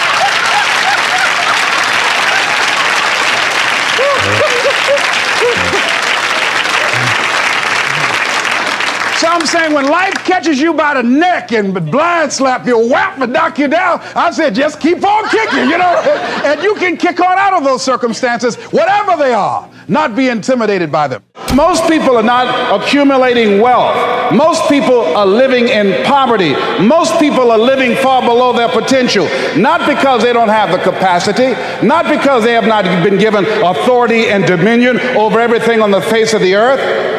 But most people are living like they're living because of the fact that they don't believe they can have any more than what they now have. In the book called Miseducation of the Negro, Dr. Carter G. Woodson said, if you can determine what a man shall think, you'll never have to concern yourself with what he will do. If you can make a man feel inferior, you never have to compel him to seek an inferior status, for he will seek it himself. And if you can make a man feel justly an outcast, you never have to order him to go to the back door. He'll go without being told. And if there's no door, his very nature will demand one. That's why Scripture reminds us, be ye not conformed to this world, but be ye transformed by the renewing of your mind. So every day you have to sell yourself and get out of your mind those old thoughts, that old belief system. Every day you've got to sell yourself on that it's possible. That you got to put a new mind in you. You got to get out of your mind. You got to begin to restructure your thinking. Every day you've got to begin to recondition your mind. See, many of us go through life making choices, thinking it's our choices, and it's not. What do you mean by that? I'm reminded of the great anthropologist Margaret Mead. She was in a restaurant in Europe, and a waiter saw her and said, "Oh, how are you? I'm so glad to see you." He said, "There are several other Americans here tonight." And she said, "Is that right?" He said, "Yes." She said, "When you serve them dessert, let me know and I'll tell you exactly how many are here." He said, "That's not possible." She said, "Let me know after you serve dessert." When he served dessert, he came back and he told her. She got up, she walked around, and she looked and she observed, and she said, "You have exactly 65 Americans here." He checked the guest list and he was amazed. He said, "How did you know that?" She said, "Because in Europe, when you eat a slice of pie or cake, you eat it from the back toward the tip. In America, when we eat a slice of pie or cake, we eat it from the tip toward the back." How many of you, when you eat a slice of pie or cake, you eat it from the tip toward the back? Raise your hands, please. Good. Now, what else is in your mind? What else are you doing unconsciously that you don't even know? I'm going to say something and I want you to answer it after it. I want you to end it for me. Winston tastes good like what? How many of you don't even smoke Winston but know it? Raise your hands, please. Now, that commercial been off the air for 30 years. 30 years. See, let me share something with you. The easiest thing I've ever done was to earn $1 million. The most difficult thing I've ever done was to believe it could happen to me. That was the most difficult part, to believe that given my circumstances, if my birth parents came down this aisle right now, I would not know either one if my daddy came up here or my mother came up here. Given the fact that I was born in an abandoned building on a floor, being labeled educable, mentally retarded, not having any college training, I used to feel all my life that people who had college degrees were more intelligent than me. I remember going to see the late Dr. Norman Vincent Peale, the author of the book, The Power of Positive Thinking. And I used to look at him up on stage and I said, I could do that. I would love to talk to people. I love to talk to people. And I said, I could do that. But then when I started going back to my car, my mental conditioning activated itself. And it said, Les Brown, you can't do that. You don't have a college education. Les Brown, you can't do that. You don't have the training. You've never worked for a major corporation. You can't do that. What makes you think you can earn $5, $10, $15, $20,000 in an hour? You don't earn that now working for 2 or 3 months. What makes you think that you can speak for AT&T, Procter & Gamble, McDonald's Corporation, General Electric? These are clients I have now. You've never even worked for them. How many of you ever thought about something you wanted to do and you talk yourself out of it? Raise your hand if you know what I'm talking about. That inner conversation is what's going to haunt you after standing here and saying, I can do all things through Christ who strengthens me. After saying that again and again, we are more than conquerors. That inner conversation will cause you, when you leave here, to go back leading a life of mediocrity, leading a life of unproductivity, leading a life of poverty. So I'm going to share with you how to break out of that.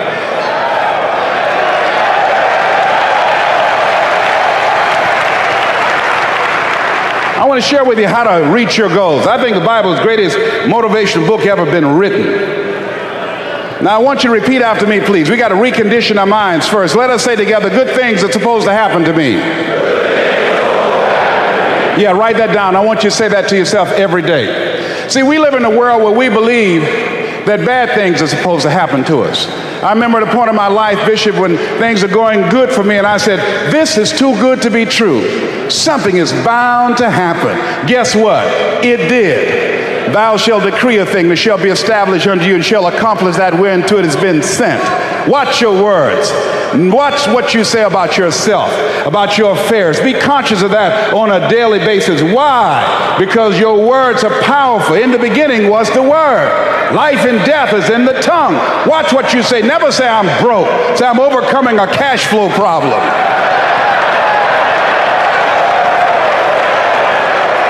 Claim what you want, not what you don't want. So affirm, good things are supposed to happen to me, and begin to believe that. Begin to expect that. Now, I was talking to my oldest son, Calvin. We were going for a walk. And I said, Calvin, do you want to be successful? He said, yes, sir, Dad. It's okay. We kept on walking. Then I stopped and I looked him in the eyes. It's my namesake, my junior. I said, Calvin, we're looking at each other eye to eye now. Do you expect to be successful? Given the fact that you are a single parent of 2 kids, given the fact that you decided not to go to college to further your education, given the fact that you are very talented, but you're behind on your dreams and your bills, do you expect, based upon your performance, based upon what you produce at this point in time in your life, do you expect to be successful? And Calvin got quiet. Because see, if you ask most people at the Manpower Conference, do you want to be successful? Do you want to live a life of productivity? Do you want to live a life of contribution? Do you want to be a better father? Do you want to have your own business? Are there dreams you want? Everybody will say yes. But see, want shows up in conversation. Expectation shows up in behavior. See, I can tell what you expect by what you do. That's why the Bible says, judge a tree by the fruit it bears, not the fruit that it wants, not the fruit that it talks about, not the fruit that it claims, but by what you are doing. See, what you do when you leave here, when the music stops, when the shouting dies down, your behavior, how you conduct yourself, writing your goals down, deciding to enroll in school to get a GED, deciding to sit into class with children young enough to be your grandchildren, decide to find some product, some idea, some service that you can provide so that you can begin to create some value for yourself so you can create wealth. And let me tell you something, ladies and gentlemen, it's very important that we begin to learn how to create wealth. I'm not talking about loving money. See, I believe the lack of money is the root of all evil. People are steal for money. People are killed for money. People go to jail for money. Every time the unemployment goes up, in those areas where the unemployment is high, that's where you have the highest incidence of crime and violence. Whenever the unemployment goes up 1% in our community, 10,000 children and women are battered. Money makes a difference in your life. I never wanted to be rich. All I've ever wanted to do was to be comfortable. How many of you ever want to be comfortable? Raise your hands. Then I realized in order to be comfortable, you got to be rich.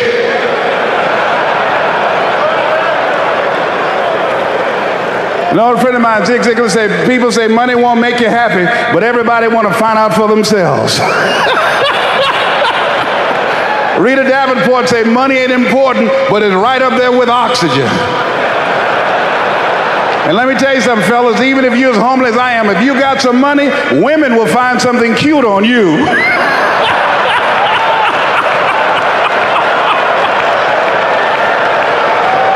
He got earlobes like Denzel, honey. Money makes a difference. I used to be so broke when creditors would call the house, my children would answer the phone and say, my daddy say he ain't home. I was so broke at one time in my life, I walked by a bank and tripped the alarm.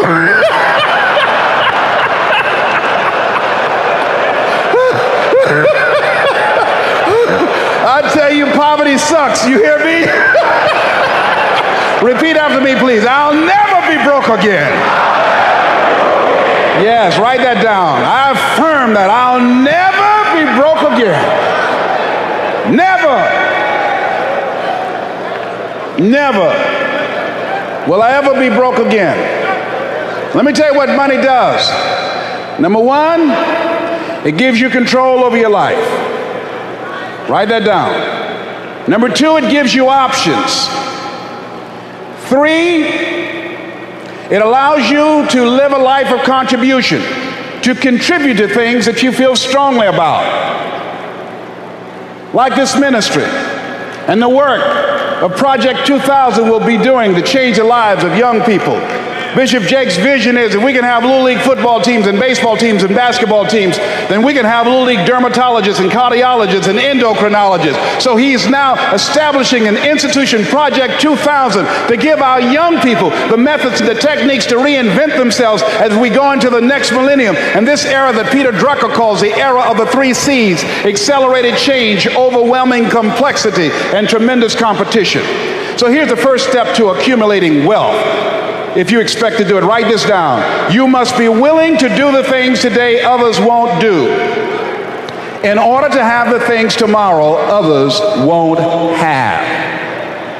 That's why the book of life said the road to life is straight and narrow, and few there be that find it, because few there be that are willing to do the things today others won't do, in order to have the things tomorrow others won't have. What are the things that others won't do? Number one, make discipline a major force in your life. How many of you know if you'd have been more disciplined, you'd be further along to reach your goals right now? Socrates said the undisciplined life is an insane life. The road to life is straight and narrow because few there be that are willing to discipline themselves. Here's something else that most people won't do. Make it okay to fail. A lot of people, 85% of people, allow their fear of failure to outweigh their desire to succeed. Repeat after me, please. Anything that's worth doing is worth doing badly. Yeah, see, anything that's worth doing is worth doing right, as we have been taught, if you know how to do it. But if you don't know how to do it, it's worth doing badly until you get it right. I bet you, and I wasn't there, I bet you that when Bishop T.D. Jakes first stood up to preach, when he gave his trial sermon, he did not have the command, he did not have the mastery, he did not have the confidence, he did not have the depth, he did not have the capacity to translate and milk scripture like he did last night when he first started out. Now write this down. You don't have to be great to get started, but you have to get started to be great. The first time I stood up to speak, I stood up and my mind sat down. I looked at the audience and I panicked. I had to introduce a play at school. We're about to start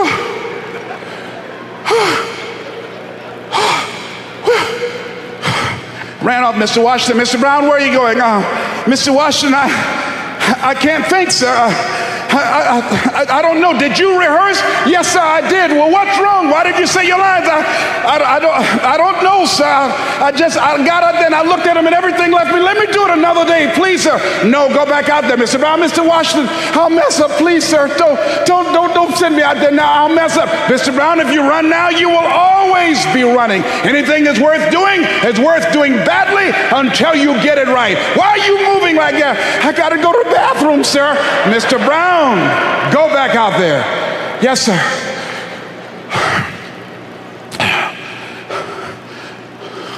We're about to start a play called 12 Angry Men, directed by Mr. Leroy Washington. And I ran off. The next day, hey, Alfalfa! Hey, Les Brown, how are you? They dogged me out. They talked about me so bad. The next time another event came up, Mr. Washington said, Mr. Brown, you're up. I said, no, Mr. Washington. Everybody says, no, not him. I said, they're right, Mr. Washington, not me. He said, Mr. Brown, you are up. Yes, sir. And I went out, and pretty soon, when people laughed at me, it didn't bother me. They would throw paper, and I could catch it without losing my concentration.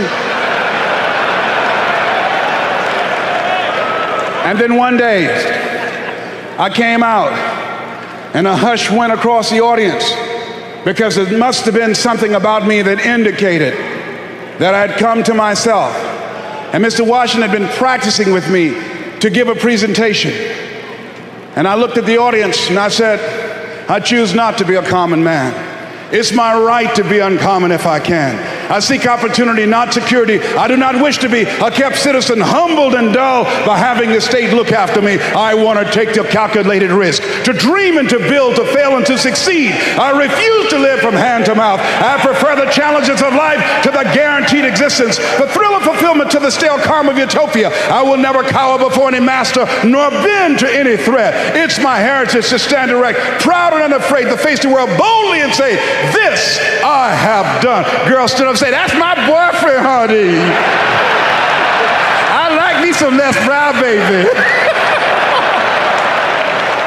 But I didn't start off like that. You have something special. You have talents and abilities in you that you don't even know. So how do we begin to create wealth? Let me give you some ideas. Number one, write this down, knowledge. What knowledge that you have in this economy, part of what we need, that people are willing to pay you for that. Next is talent. What talent? Dion's talent is playing football. I didn't have that as a talent. My talent is talking. To me, my definition of success is doing what you love to do and find somebody to pay you to do it. So I find people to pay me to talk. I talk. I brought a game to this country called Beard Whist that I invented. And that's how I talk. I shoot pool. I signify. I make you tear up your cards, break your cue stick, because I talk a lot of trash. I'll throw you off. You've never been to Boston, I'll take you there. So I learned how to signify and talk trash, all right?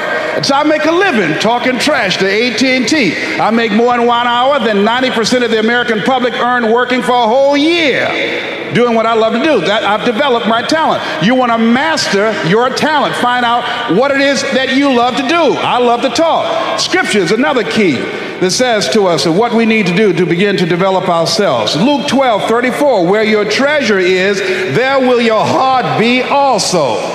So what do you love to do? And then explore ways in which you can earn a living doing that. Cooking, writing, painting, working with numbers, working with people.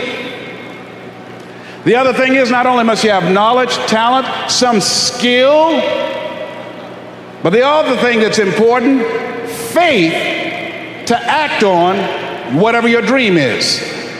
See, if you don't believe in yourself, how many people you know that have a lot of talent, a lot of abilities, but they don't believe in themselves? Raise your hands. See, that faith is very important. So the faith to act on those dreams, those desires. Here's scripture that I like very much. Proverbs 16th chapter, 3rd verse. Commit thy works unto the Lord, and thy thoughts shall be established.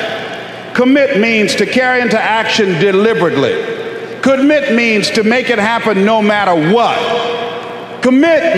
There's a difference between next time you have bacon and eggs. The chicken was involved. The pig was committed. He had to give it all up. That's going to take a minute to sink in tonight, all right? See, when you make a commitment, I'm going to become wealthy. When you make it important, when you decide I'm going to do it no matter what, life changes for you. See, most people don't keep their commitments to their commitments. That's why they lead lives of poverty, lives of misery, lives of unhappiness. Socrates said the uncommitted life isn't worth living.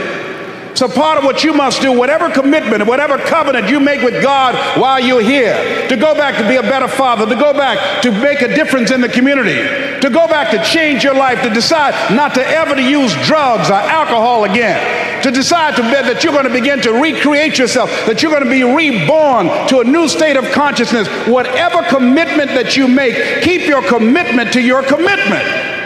No matter what. If it's hard, then do it hard. But keep your commitment to your commitment. Also, to make sure you're actually taking action after watching this video, I've designed a special free worksheet just for this video. The worksheet will highlight all of the lessons learned in this video, as well as pull out our 3 favorite learnings and quotes that will inspire you to actually do something. The worksheet will also give you space to write down what your key takeaways are and your specific plan of action to make sure you're getting results. If you want the worksheet designed specifically for this video, absolutely for free, there's a link in the description below. Go click on it and start building the momentum in your life and your business. I'll see you there. One of the things I have realized, and many of us have, that if you want something out of life, if you want to change yourself, if you want to acquire something, if there's some goal that you want to reach, that is really not easy as some people will make us feel. That living your dream, changing your behaviors, overcoming negative habits, it's challenging. It's hard. That living alone is just very difficult. And once we begin to come to grips with the fact that living is difficult, life is very challenging. I heard a song once by a guy named Dimples called, "If It Ain't One Thing, It's Another." I say to you, if it ain't one thing, it's 12 others. Always something. You will never ever have a problem-free moment in life. Somebody said, and I like this, that you either in a problem or just left one or headed toward one. Anybody found that to be so? Raise your hand if you know what I'm talking about. I mean, there's always something. So how do we begin to nurture that hunger? What are the characteristics or the qualities of people that are hungry? What will it take for me to get some of the things that I want? And being hungry for those things. Number one, you've got to work on yourself. It's very important that you engage in an ongoing process to develop you. Spend more time on yourself than what you've been spending. It's very important. You owe that to yourself. I was reading a book by Og Mandino called The University of Success. Read one line, gave me a chill. I didn't have to read anything else in the book. He said, many of us never realize our greatness because we become sidetracked by secondary activity. We spread ourselves too thin. Don't know how to say no.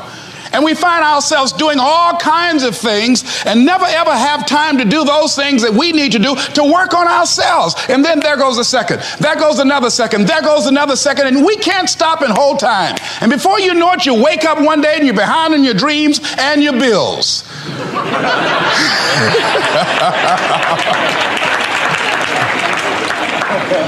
So decide that you're going to take some time to work on you, that you deserve that from yourself, that your life deserves some prime time because you are creating your own production. As Michael Todd would say, you are the star of your show. You are the director. You're writing the script. And you will determine whether your life is a smash office hit or flop. You determine that. Working on yourself, talking to yourself. That's so very important. Overcoming the negative conversation, that inner dialogue that's going on all the time, even when you don't want it to be there. You can't stop yourself right now from thinking. You can't do it. It's going on. And so learning how to empower yourself, part of doing that is standing up to yourself. You've got to stand up inside yourself sometimes and say, shut up. You've got to do this. I was going to give a presentation, and this voice inside of me saying, you can't do this. You don't have everything it takes. I shut up. I'm behind on my bills, and you're telling me what I can't do. I have got to do it. You'll get scared sometimes. Your mind will go blank on you. Some people you will allow to unnerve you, and you wonder, what's wrong with me? I'm not crazy. That's why you've got to learn to make a conscious, deliberate, determined effort to stand up inside yourself. Working on yourself, watching that inner dialogue, it will determine the quality of your life. I don't believe this. I know this. I've had a challenge of losing weight. I'm walking through the airport, this voice say, why don't you have some M&M peanuts? No!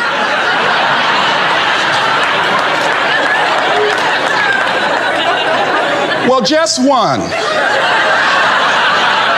Then after you eat that, well, you might as well have a Snicker now, you sucker. I mean, it's challenging.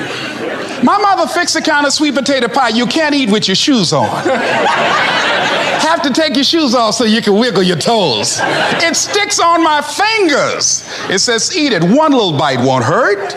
That voice, constantly. Little demons from Colonel Sanders driving my car in there. I had to say, no. I'll diet tomorrow. I saw a skinny man get hit by a truck. Had he had a little bit more weight, he might have lived, you know. Some of you know what I'm talking about. Raise your hand if you know that. That voice is awesome. So you have got to stand up to that voice. When you're working on something you want to achieve, you have got to stand up to that voice. You've got to sell yourself every day on your abilities, on what you're doing, on the goal that you want to reach. You've got to sell yourself every day, according to your level of belief. It will manifest itself in what you're doing. Whatever we have right now, whatever we're demonstrating in our lives, is a result of what we believe subconsciously that we deserve. And part of increasing that belief level is that you have got to convince yourself every day.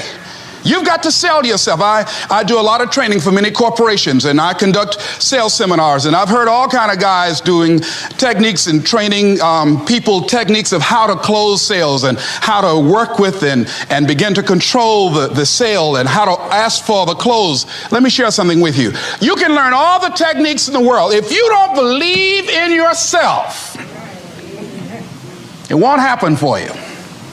I learned all of it. So that's why I do a training called Focus on the Seller. You've got to focus on you. And as you convince you, as you sell yourself every day, you will begin to see a difference in the things that you're doing. Selling yourself on your ability to perform a job, to achieve a certain objective. Telling yourself every day, here I go again. And I got what it takes. This is my day, and nothing out here is going to stop me. And when you go out there, life say, come over here. Say it again. Well, I'll be back tomorrow. That brings me to the next thing. It takes courage to act. Part of being hungry when you've been defeated, it takes courage to start over again.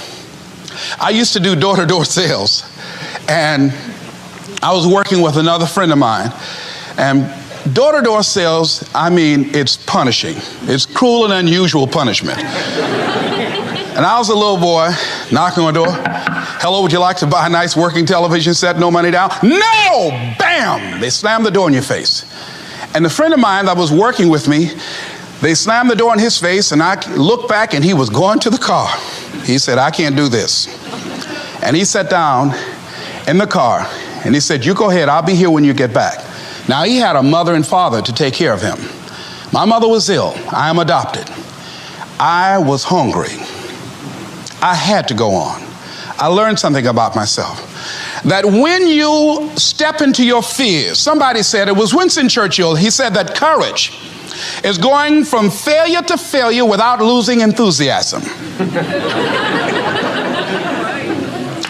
When you step into your fears and continue to push yourself to go on, something happens for you.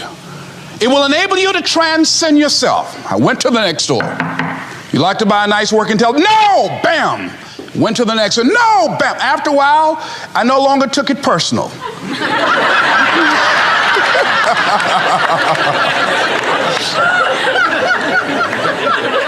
And I began to play a game. I said, well, I know there's a yes out here somewhere, and I'm going to keep on until I find it. And I'm not going home until I do.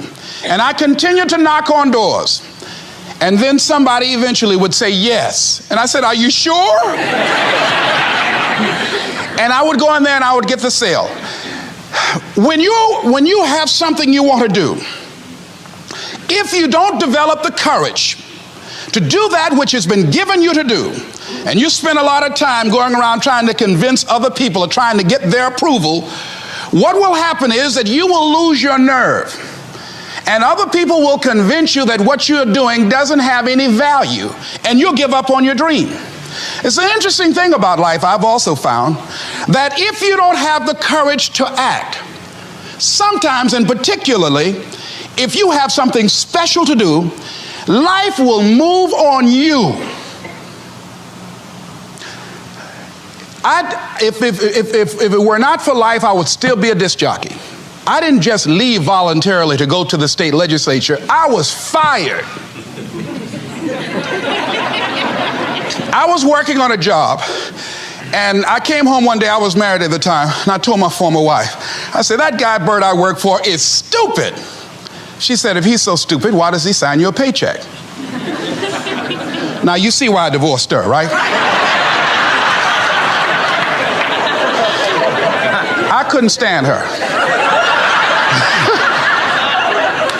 That night, I could not sleep well. Here was a guy that was controlling my life. I was going through all kinds of changes because this man controlled my paycheck. And it was Carlyle who said, truth crushed to earth shall rise again. Winston Churchill said, the truth is incontrovertible. Malice may attack it, ignorance may deride it, but at the end there it is. And we know scripture that says, ye shall know the truth, and the truth shall set you free. And the truth that I had to come to grips with, that I wasn't in charge of my destiny. The truth was that I wasn't giving all that I had. The truth was that there are some things that I wanted to do, but I didn't have the courage to act on those things. And the truth was that Bert Childs was a blessing to me. He made life so miserable for me, I had to start looking at my life differently. I started going to work earlier. I started being the last one to leave there. I started working harder than anybody else. The other guys could not. Why would you work so hard, Les? I said, I'm not working for them. I have been cheating, Bert, I thought. I've been cheating myself and my family. Wherever you are, whatever you're doing, do it with everything that you have. Develop the habit of giving more than what you're paid for. Develop the habit of setting standards that others will be measured by. Someone said, do not go where the path may lead, but go where there's no path and leave a trail. All right? It is easy to be negative today. It is easy to have low morale today. I was at a corporation and they're going through downsizing and going to lay off some 1,500 people over the next few weeks. It's very depressing there. And those people that stay there 9 times out of 10, they're just going to do just enough to keep from getting fired. Anybody can do that. But if you can begin to harness yourself and say that where I am, I'm going to do the best I can with what I got, because that is an expression of who I am. If you get into the habit of just being mediocre, it will become a part of your consciousness. If you get in the habit of giving less than what you have it within you to give, it will begin to reflect itself in your personality. It will begin to damage you psychologically. And you don't want to be a part of that kind of self-destructive behavior. And so you want to set some high standards for yourself. The next thing, part of what feeds that hunger, you've got to develop a sense of urgency. Aurelia said, stop living your life like you have 1,000 years to live. In life, you're either here today and you're gone today. If there's something that you want to do and you can't do it all at one time, do just a little bit of it. I like what Robert Schuller says. He said, by the yard it's hard, but inch by inch, anything is a cinch. Do just a little bit of it. A friend of mine, Bobby Kerr, used to be a roommate. Bobby wanted to go into the area of public relations. He loved working with the public. Young lady he wanted to marry named Clarice. Bobby was a great procrastinator. Pretty soon, the job where Bobby worked, they transferred him to another location. He went out to celebrate with the people on that new job site. And Bobby suffered a massive heart attack and died. Bobby didn't drink and didn't smoke, was under 40, and he died. Ask your question, how much time do you have left? How much time do you have left? When you start thinking about that, we don't know. We don't know. Bobby took all the greatness and all of the talent and all of his abilities to his grave with him. One of the things he could have put in parentheses under his name, he didn't use all his stuff. And most of us do that. Most of us don't use the stuff that we have brought into the universe. And we want to make a conscious, deliberate, determined effort to start living life with a sense of urgency and using what we've got. Using ourselves up, sharing what we brought into the universe to share. Because if we don't, nobody else will. Stop wasting valuable time, knowing that if we begin to live our lives as if each day were our last, our lives will take on a whole new meaning. It take on a whole new expression, valuing each moment that we are blessed with. The next thing that begins to nurture that hunger, honor yourself as your word. Don't give your word out lightly. When you throw your word out there and you don't honor it, it makes a statement about you. If you decide to maintain a sense of integrity with yourself, that if I speak it, I'm going to live it. It's who I am. And I'm going to be very cautious in how I give my word to others, and most of all with the commitments that I make to myself, because I want my life to reflect my words and honoring who I am and what I express. Another challenging area in terms of nurturing and developing that hunger in yourself is learning the art of becoming single-minded. Learning how to concentrate. Learning how to focus in. And you'll be surprised at the things that you're able to do. When you learn how to block things out, when you learn how to keep thine eyes single, you'll be surprised at the ideas that will come to you, of the people that you'll be able to attract, of the opportunities that you'll be able to see. You'll begin to see things that have been standing there looking you in the face, say, I can't believe this has been here all this time. Here's a habit that I do.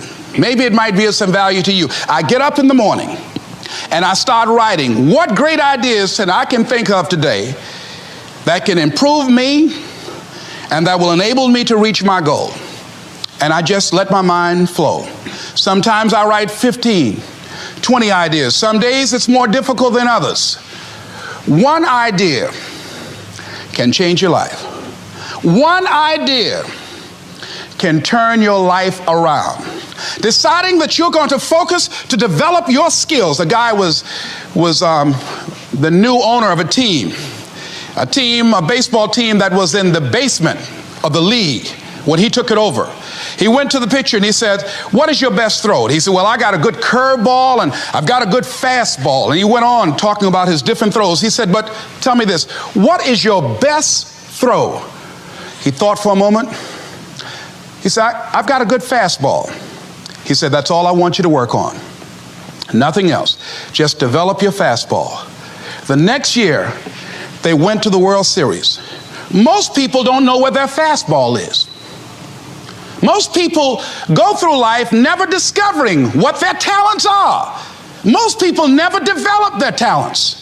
They have skills and abilities, but if you don't nurture them, if you don't develop them, they will never serve you. Your gifts can take you many places if you develop your gifts. Most of us don't like to do those things that come easy to us. I've always loved to talk to people. I decided, taking this advice, to develop my skills as a speaker. And my gift has developed and it's taken me many places. You have something that you brought to the universe. And that if you decide that my life deserves my developing, this is what I do well. and becoming the best at it and mastering myself and seeing what I have within me, if you decide to drop your buckets where you are and develop your gifts, I grant you, you'll never ever be without. I grant you that your gifts will take you places that will literally amaze you. I grant you that if you begin to work to develop your gifts, you'll develop a strong sense of happiness. You'll get a larger vision of yourself, because part of beginning to get a larger vision of yourself, all of us need some area of our lives where we can have a feeling of competence. That people know when they think about this area, that's something you do. That you eat and sleep that. And that you do that. You do that. And people know it. And you know it. And you know that you know this. If you don't know anything else, you know this. Can you tell I know what I'm doing? Oh, hello. You know this. So you've got to work on it. When other folk are having a good time, you've got to have the strength of character to concentrate, to read, to digest information. If you decide in any particular area that you're concerned about, to make a conscious, deliberate, determined effort to read one book a month in that area, in 5 years, you'll be among the top 5% experts in the world. I read a minimum of 2 books a week. The average American reads only 1 book a year. If you decide that area that you love, that you are going to master that particular area, in this era of accelerated change, overwhelming complexity, and tremendous competition, as you begin to develop and expand your skills and your talents and your vision of yourself, you will always be in control of your destiny. How many of you ever decided not to do something based upon an assumption? Raise your hands, please. And so that's why it's important for us to be strategic and experiential, and being able to tell the story to distract them from their current story, distract, dispute, break down the limited belief system, and inspire them to say yes to a new opportunity in their lives. And so as a result, I didn't do what I'm doing now, because I had such a tremendous inferiority complex because of my lack of college education. I stopped myself. There's an African proverb that says there's no enemy within, the enemy outside can do us no harm. And so as you look at yourself, as you look at your goals, look at your dreams, it's very important that you take time every day and write this down to retrain your thinking. You got to retrain your thinking. Because how we live our lives is a result of the story that we bought into. I had to retrain my thinking because of what I saw. Studies indicating that the decisions we make in life is directly related to the things that we saw, the things that we experienced, the conversations we've been exposed to between age 0 and 5. And so as a result of that, my experience, I had to begin to engage in a process of retraining my mindset. And I didn't even know what I was doing. But this man, Mr. Swiderski, I'll never forget. Leslie, come in here. Yes, sir. Look at my shoes. You can shine them better than this. I do apologize, sir. I'll do a better job. And his wife said, please don't yell at him like that. That's not nice. He's just a kid. He's only 10 years old. He should do a better job than that. He can. I said, it's okay, Mrs. Swiderski. And he should have yelled at me. He was a very rude, arrogant guy, but he was a kind guy, too. What I loved about him, every day he had a routine. It was his time in the morning he spent working on his mind. And I wanted to be in the office as he was shining his shoes, listening to Earl Nightingale. All of us are self-made, but only the successful will admit it. Listening to Dr. Dennis Waitley, people form habits and habits create futures. Listening to Zig Ziglar, if you give enough people what they want, they will give you what you want. Listening to Jim Rohn, When the end comes for you, let it find you conquering a new mountain, not sliding down an old one. Listening and reading the words of Winston Churchill, the truth is incontrovertible. Malice may attack it, ignorance may deride it, but at the end, there it is. Reading from my favorite book, Be Not Conformed to This World, Be Transformed by the Renewing of Your Mind. Listening to these words help to create a different vision for myself. Some of you are already doing it right now. I'm saying this is a time more than ever that you want to begin to inoculate yourself with positive words, coming to conventions, showing up on meetings, being on the calls, to make yourself unstoppable, to get out of your mind the polluting negative thoughts that's causing most people to go through life being stuck because they're volunteer victims. Somebody said that many people die at age 25 and don't get buried until they're 65 because they got so much garbage in their minds. You are here because you've got a clear vision of what you want and where you're going. Give yourselves a round of applause. Come on, bring your energy level up. Yes, yes. You want more. You want more. You're different. You're different than everybody else. Don't worry if they don't get it. Don't try and convince people to do this business. A person convinced against their will is of the same opinion still. You are not like everybody else. You can walk outside and find pigeons, but if you're looking for eagles, it's going to take you a minute. You are different. It's lonely at the top. How many of you know it's lonely at the top? Raise your hands. It's lonely at the top, but you eat better. That's what I'm talking about. You're different. One great entrepreneur said, I choose not to be a common man. It's my right to be uncommon if I can. I seek opportunity, not security. I do not wish to be a kept citizen, humbled and dulled by having the state look after me. I want to take the calculated risk, to dream and to build, to fail and to succeed. I refuse to live from hand to mouth. I prefer the challenges of life to the guaranteed existence, the thrill of fulfillment to the still calm of utopia. I will never cower before any master, nor bend to any threat. It's my heritage to stand erect, proud and unafraid, to face the world boldly and say, this I have done. You showed up because you're building a business that you can stand and say, I did this. I did this. This is my dream. Give yourselves a round of applause. Yes, yes, yes, yes.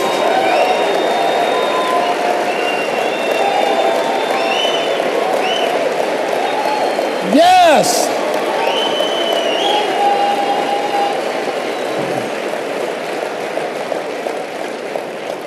There's something in you that wouldn't allow you to stop. Dr. Howard Thurman,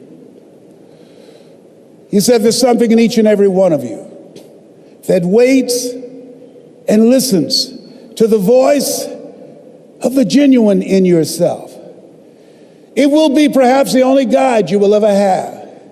And if you cannot hear it, all of your life, your days will be spent on the ends of strings that somebody else pulls.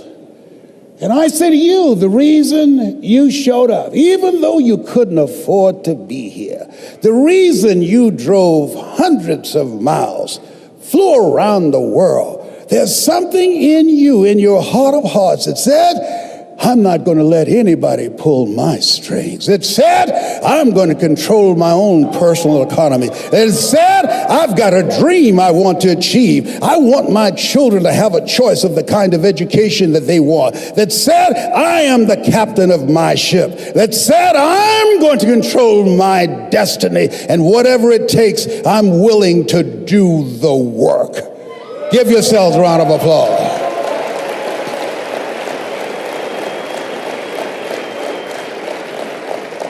In 1961,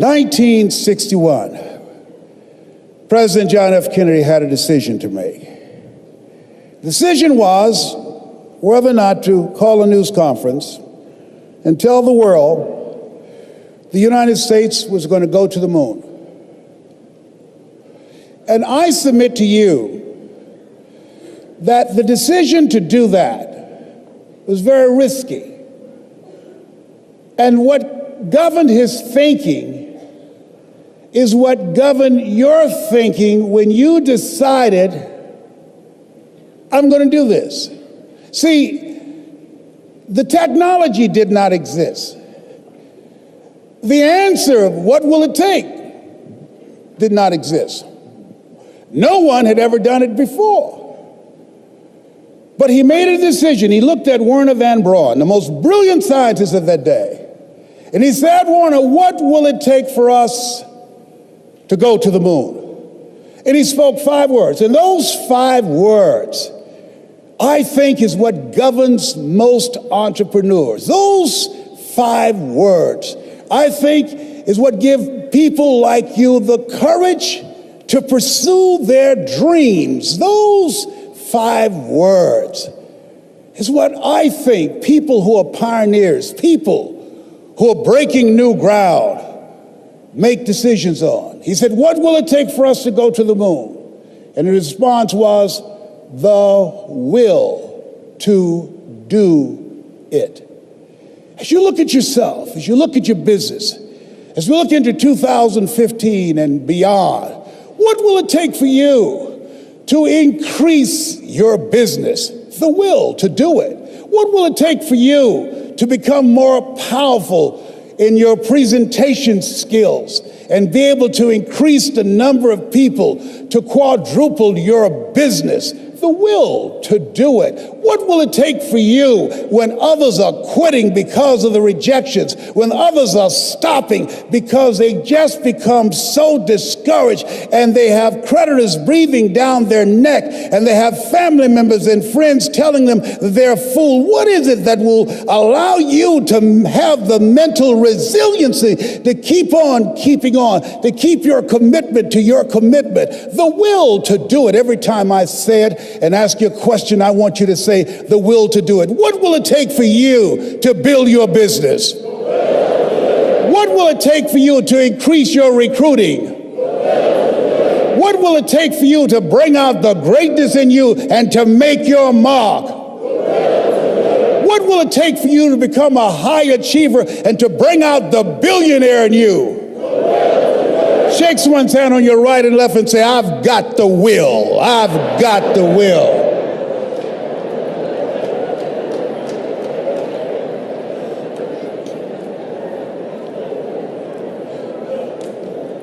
Mr. Washington, this man who taught me, he said, Mr. Brown, you want to make it in life? He said, number 1, develop your mind. You don't get in life what you want, you get in life what you are.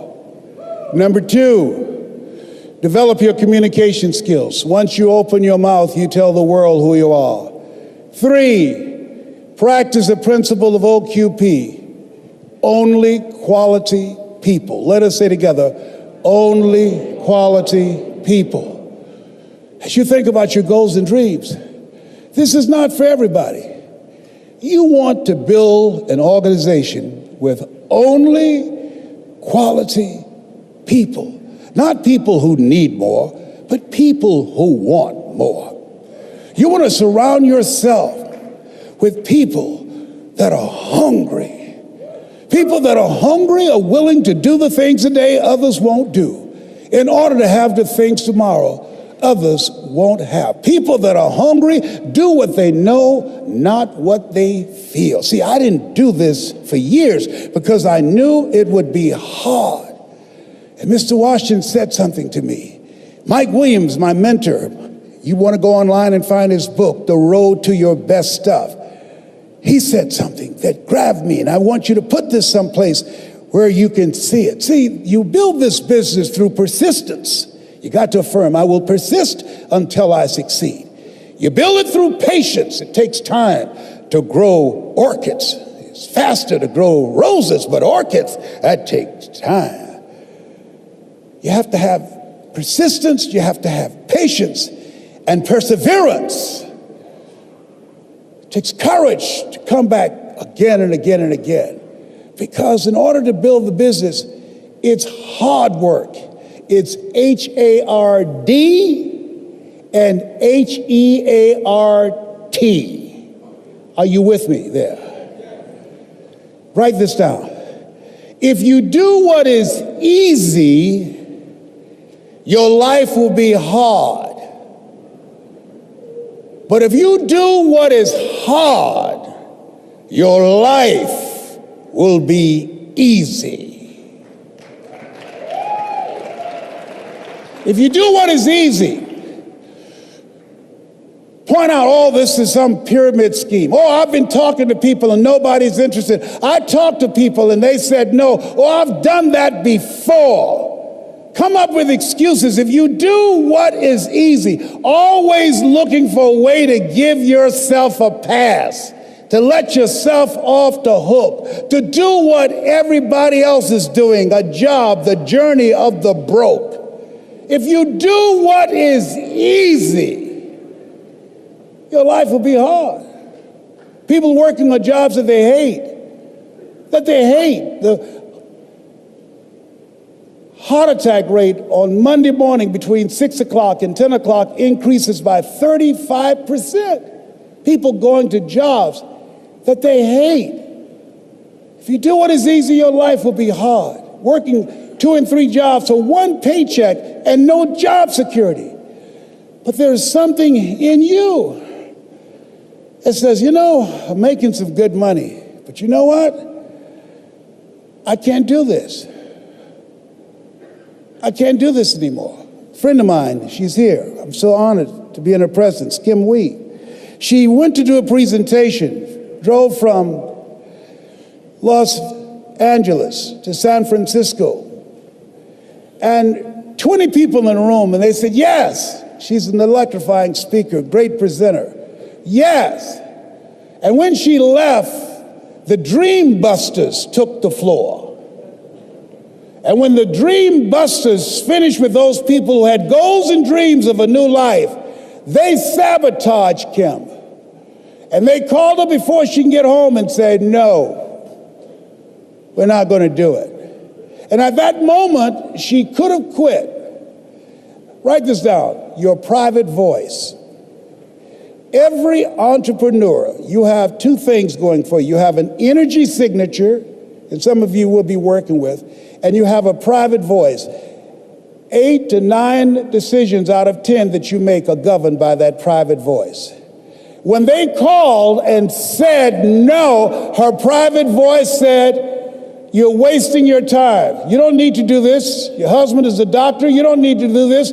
You're a mother. You need to spend more time with your child. Get this crazy idea out of your mind. But rather than do that, she started talking to herself. Rather than do that, she started listening to motivational messages that would build herself up from the inside. And as a result of her saying, yes, I can do this, as a result of ignoring the Dream Busters, now she's one of the top 10 producers in the world in multi-level marketing. Give her a round of applause. Kim Wee, stand up. Give her a round of applause. Yes. Yes. In the world. And that's why you are here. There's a voice in you that has said, I can do this. I know others have failed. I can do this. I know others have said that I can't do it. I've had setbacks in life. How many of you had some failures? Raise your hands, please. How many of you had some no's in your life? Raise your hands, please. Shake someone's hand on your right and left and say, make no your vitamin.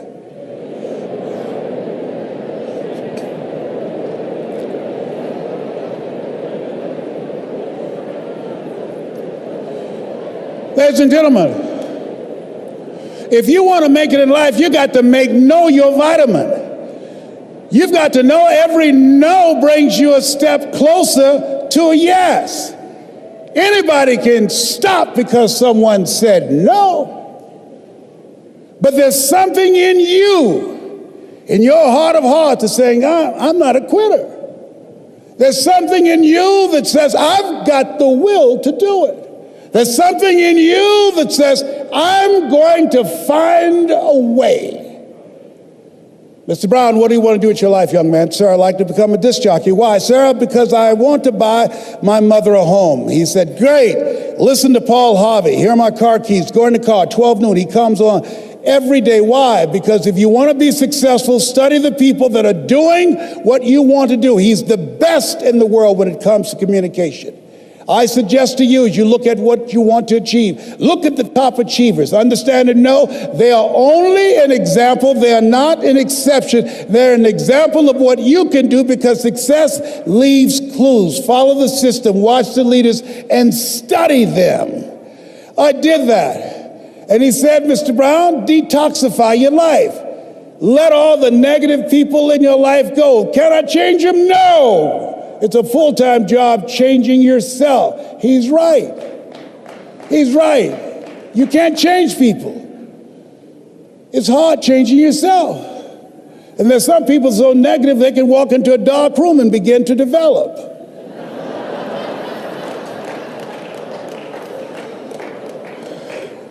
He said, practice OQP, only quality people. He said, I want you to see yourself as a disc jockey. You want to be a disc jockey? Visualize yourself being on radio. You want to be a top performer? Visualize yourself building the business. Visualize yourself coming across the stage, accepting an award for your recognition of your hard work. See it in your mind's eye. He said, I'll give you all your eyes can see. And I had to see myself on stage as I'm presenting right now. I've been here many times before I showed up in my mind. All your goals are achieved twice. First, in the mind, then, and without. And then finally, he said, Mr. Brown, I said, yes, sir. You want to be a disc jockey? Yes, sir. He said, you got to be hungry. I said, why you keep saying that? He said, people that are hungry are relentless. People that are hungry, unstoppable. People that are hungry, no excuse is acceptable. I said, sir, I'm hungry to take care of my mother. All my life, people have always compared me to my brother because I'm not smart like him. It takes me longer to get things than most people. I have to hear it again and again. But once, I got it, sir. I got it. You're the only person that never called me stupid or dumb. You never called me DT, the dumb twin. You look at me like I'm somebody. I've never had a father. And I watch you, and I want to be able to talk like you. I get choked up sometimes because I can't get my thoughts out, sir. But I want to do what you do, and I want to make my mama proud. He said, you can do it, Mr. Brown. I've given you all you can get from me. Now it's on you. If you want to be a disc jockey, go out into the marketplace. I went to apply for a job on Miami Beach. Milton Butterball Smith was the program director. Hello, Mr. Butterball. How are you, sir? My name is Les Brown, sir. I'd like to be a disc jockey. Young man, you have any journalism in your background? No, sir, I don't. Have experience in broadcasting? No, sir. But let me audition for you, sir. Let me show you how good I am. All I want, sir, is a shot. Just let me audition. He said, no. How many of you have been rejected? Raise your hands, please. I was devastated with rejection. I said, Mr. Washington, they said no. He said, don't take it personally. Most people are so negative. I have to say no 7 times before they say yes. He said, you got to be hungry. Go back again. I went back again. Hello, Mr. Butterwell. How are you, sir? My name is Les Brown, sir. I'd like to get this job. He said, I know what your name is. Weren't you here yesterday? I said, yes, sir, I was. Did I tell you no yesterday? I said, yes, sir, you did. He said, then why are you back today? I said, well, sir, I didn't know whether or not somebody was laid off or somebody was fired, sir. He said, no one was laid off or fired. Now get on out of here. I came back the next day. Hello, Mr. Butterball. How are you, sir? My name is Les Brown, sir. I'd like to get this job. He said, I know what your name is. Weren't you here the last 2 days? I said, yes, sir. Didn't I tell you no the last 2 days? I said, yes, sir. He said, then why are you back again? I said, sir, I didn't know whether or not someone got sick or someone died, sir. No one got sick or died. No one was laid off or fired. Now, don't you come back here again. I came back the next day, talking loud, looking at me, like I was singing for the first time. I said, hello, Mr. Butterball, how are you? He looked at me with rage. He said, stupid piece of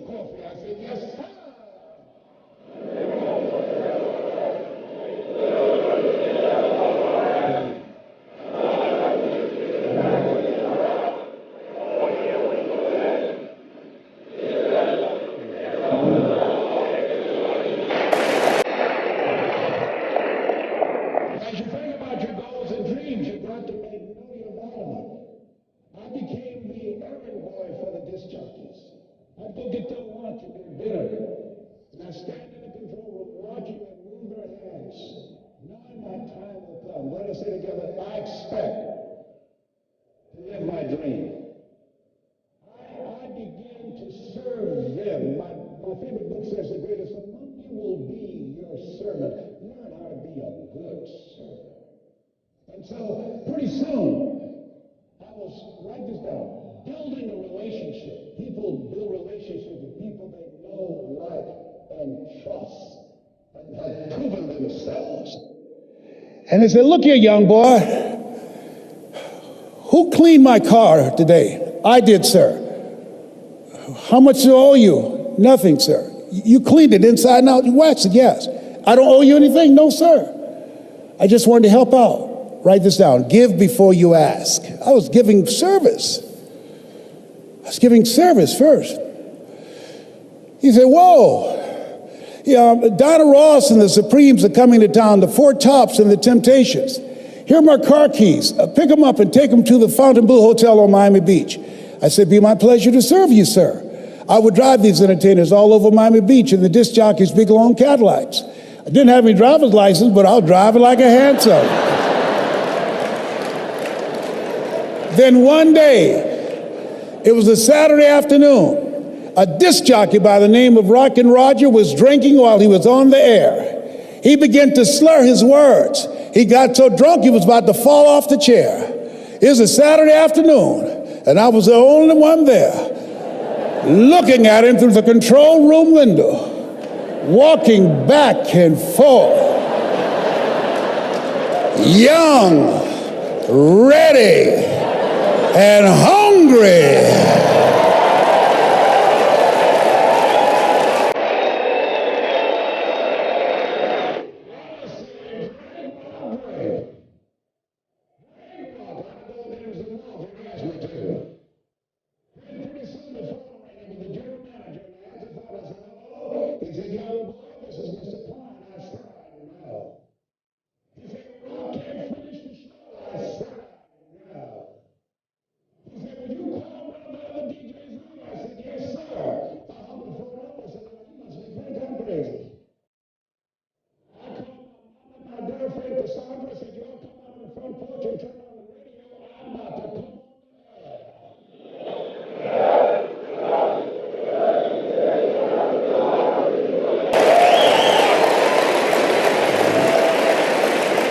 I waited for about 20 minutes and I called him back and said, Mr. Klein, I can't find nobody. He said, young boy, you know how to work the controls? I said, yes, sir. He said, go in there and segue the record. Don't you say nothing here. I said, yes, sir. I couldn't wait to get old Rock out of the way. I put on a fast record. I said, look out, this is me, LB Triple P. Les Brown, your platter playing papa. There were none before me and there will be none after me. Therefore, that makes me the one and only. Young and single and love to mingle, certified, bona fide, indubitably qualified to bring you satisfaction and a whole lot of action. Look out, baby, I'm your love man. I was hungry. I was hungry. I was hungry. I was hungry. Shake someone's hand and say, you gotta be hungry. Shake someone's hand and say, you gotta be hungry. You gotta be hungry. So I'd like to leave this with you. I don't know what you want to do, but I believe that Zig was right. If you give enough people what they want, they will give you what you want. I believe Jim Rohn was right. When the end comes to you, let it find you conquering a new mountain, not sliding down an old one. I believe Earl Nightingale was right. All of us are self-made, but only the successful will admit it. I believe that Dr. Peel was right. Always strive to get on top in life because the bottom is overcrowded. I believe Mike Williams is right. If you do what is easy, your life will be hard. But if you do what is hard, your life will be easy. So I dedicate this to you, to the dreamer in you. Something my mother used to love to hear me say. Leslie, yes ma'am, mama. Say that thing for me, boy, that makes me feel good. I dedicate this to you because it's one thing to be in the business. But there's something else when the business is in you. You're here because it's in you. It's in your heart. And it says simply this: if you want a thing bad enough to go out and fight for it, to work day and night for it, to give up your time, your peace, and your sleep for it, if all that you dream and scheme is about it, and life seems useless and worthless without it, and if you gladly sweat for it and fret for it and plan for it and lose all your terror of the opposition for it, and if you simply go after that thing that you want with all of your capacity, strength and sagacity, faith, hope, and confidence, and stern pertinacity, if neither cold poverty, famish or gulf, sickness or pain of body and brain can keep you away from the thing that you want, if dogged and grim you besiege and beset it, with the help of God, you'll get it. Dr. Howard Thurman, one of the mentors of Dr. Martin Luther King Jr. and Albert Schweitzer and Mahatma Gandhi, he was a very brilliant writer. He wrote some things that really grabbed me. He wrote, "Deep is the hunger, the voice of the genuine, the centering moment." During the time after receiving 238 radiation seed implants, I was reflecting on his words, and these words kept me up that night.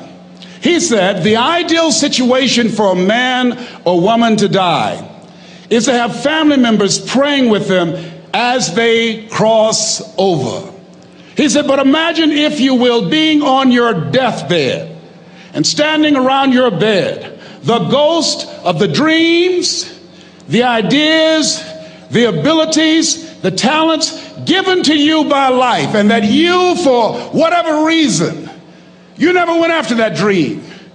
You never acted on those ideas. You never used those talents. You never used those gifts. And there they are standing around your bed looking at you with large angry eyes saying, we came to you and only you could have given us life. And now we must die with you forever. And the question is, if you died today, what dreams, what ideas, what talents, what books, what music, what leadership, what voice will die with you? Miles Monroe, great orator and speaker, said the wealthiest place on the planet, it's not in the Far East where there's oil in the ground. It's not in South Africa where there are diamond mines. He said the wealthiest place on the planet is the cemetery, because there you'll find greatness that we've never seen. There you find talent and genius and potential never actualized. Perhaps that's why Henry David Thoreau wrote the words, oh God, to reach the point of death, only to realize that you've never lived. Maybe that's why some unknown writer wrote the words, what if you live your whole life only to discover that it was wrong? That it was wrong. That you were chosen to do something else, and you didn't do it. Repeat after me, please. Live full. Die empty. I want you to take some notes and some things, and I want you to think about your goals and dreams in the three categories that I mentioned: personal, professional, and your social contribution. How many of you are serious about your goals and dreams? Raise your hands, please. Thank you very much. How many of you don't want to take your dreams to your grave with you? Raise your hands, please. Very good. Shake someone's hand on your right and left. Look them in the eyes and say, get out of your head and step into your greatness. Do that right now, please. Say, get out of your head and step into your greatness. I want you to write this down. Let us say together, as you think about your goals and dreams, let us say together, it's possible. Together, please. Yes, write that down. See, ladies and gentlemen, as an entrepreneur, I've been an entrepreneur for 20 years. It's my 21st year. I could have been speaking and training for 34 years. But for 14 years, I was living in my head. For 14 years, I stopped myself. For 14 years, I used to go see Zig Ziglar, that I considered the #1 motivational speaker on the planet. Zig Ziglar and Tony Robbins, they're the best on the planet. Bob Proctor, they're the best on the planet. Jack Canfield, Mark Victor Hansen, T. Harv Eckert. I would go and see them, And then I would leave, and my conversation with myself was, my heart would say, I can do that. And then my mind would ask, how? How would you do that, Les Brown? See, when I was in the 5th grade, I was identified as EMR, labeled educable, mentally retarded, put back from the 5th grade to the 4th grade. I failed again when I was in the 8th grade. I have no college training. And a man changed my life, and I'll never forget his name, Mr. Leroy Washington. He's in his 80s now, and he's blind from glaucoma, but he gave me a different vision of myself. I was in his class waiting on another student. He came in and said, young man, go to the board and work this problem out for me. I said, oh, sir, I can't do that. I said, why not? I said, I'm not one of your students. He said, look at me. Yes, sir. Go to the board and work the problem out anyhow. I said, sir, I can't do that. He said, why? I said, sir, because I'm educable, mentally retarded, sir. I'm in special education. And the students started laughing. They said, that's Leslie. That's not Wesley. He's DT. Wesley is the smart twin. He said, what does DT stand for? I said, I'm the dumb twin, sir. And as the students laughed at me, he came from behind his desk, he looked at me and he said, don't you ever say that again. Someone's opinion of you does not have to become your reality.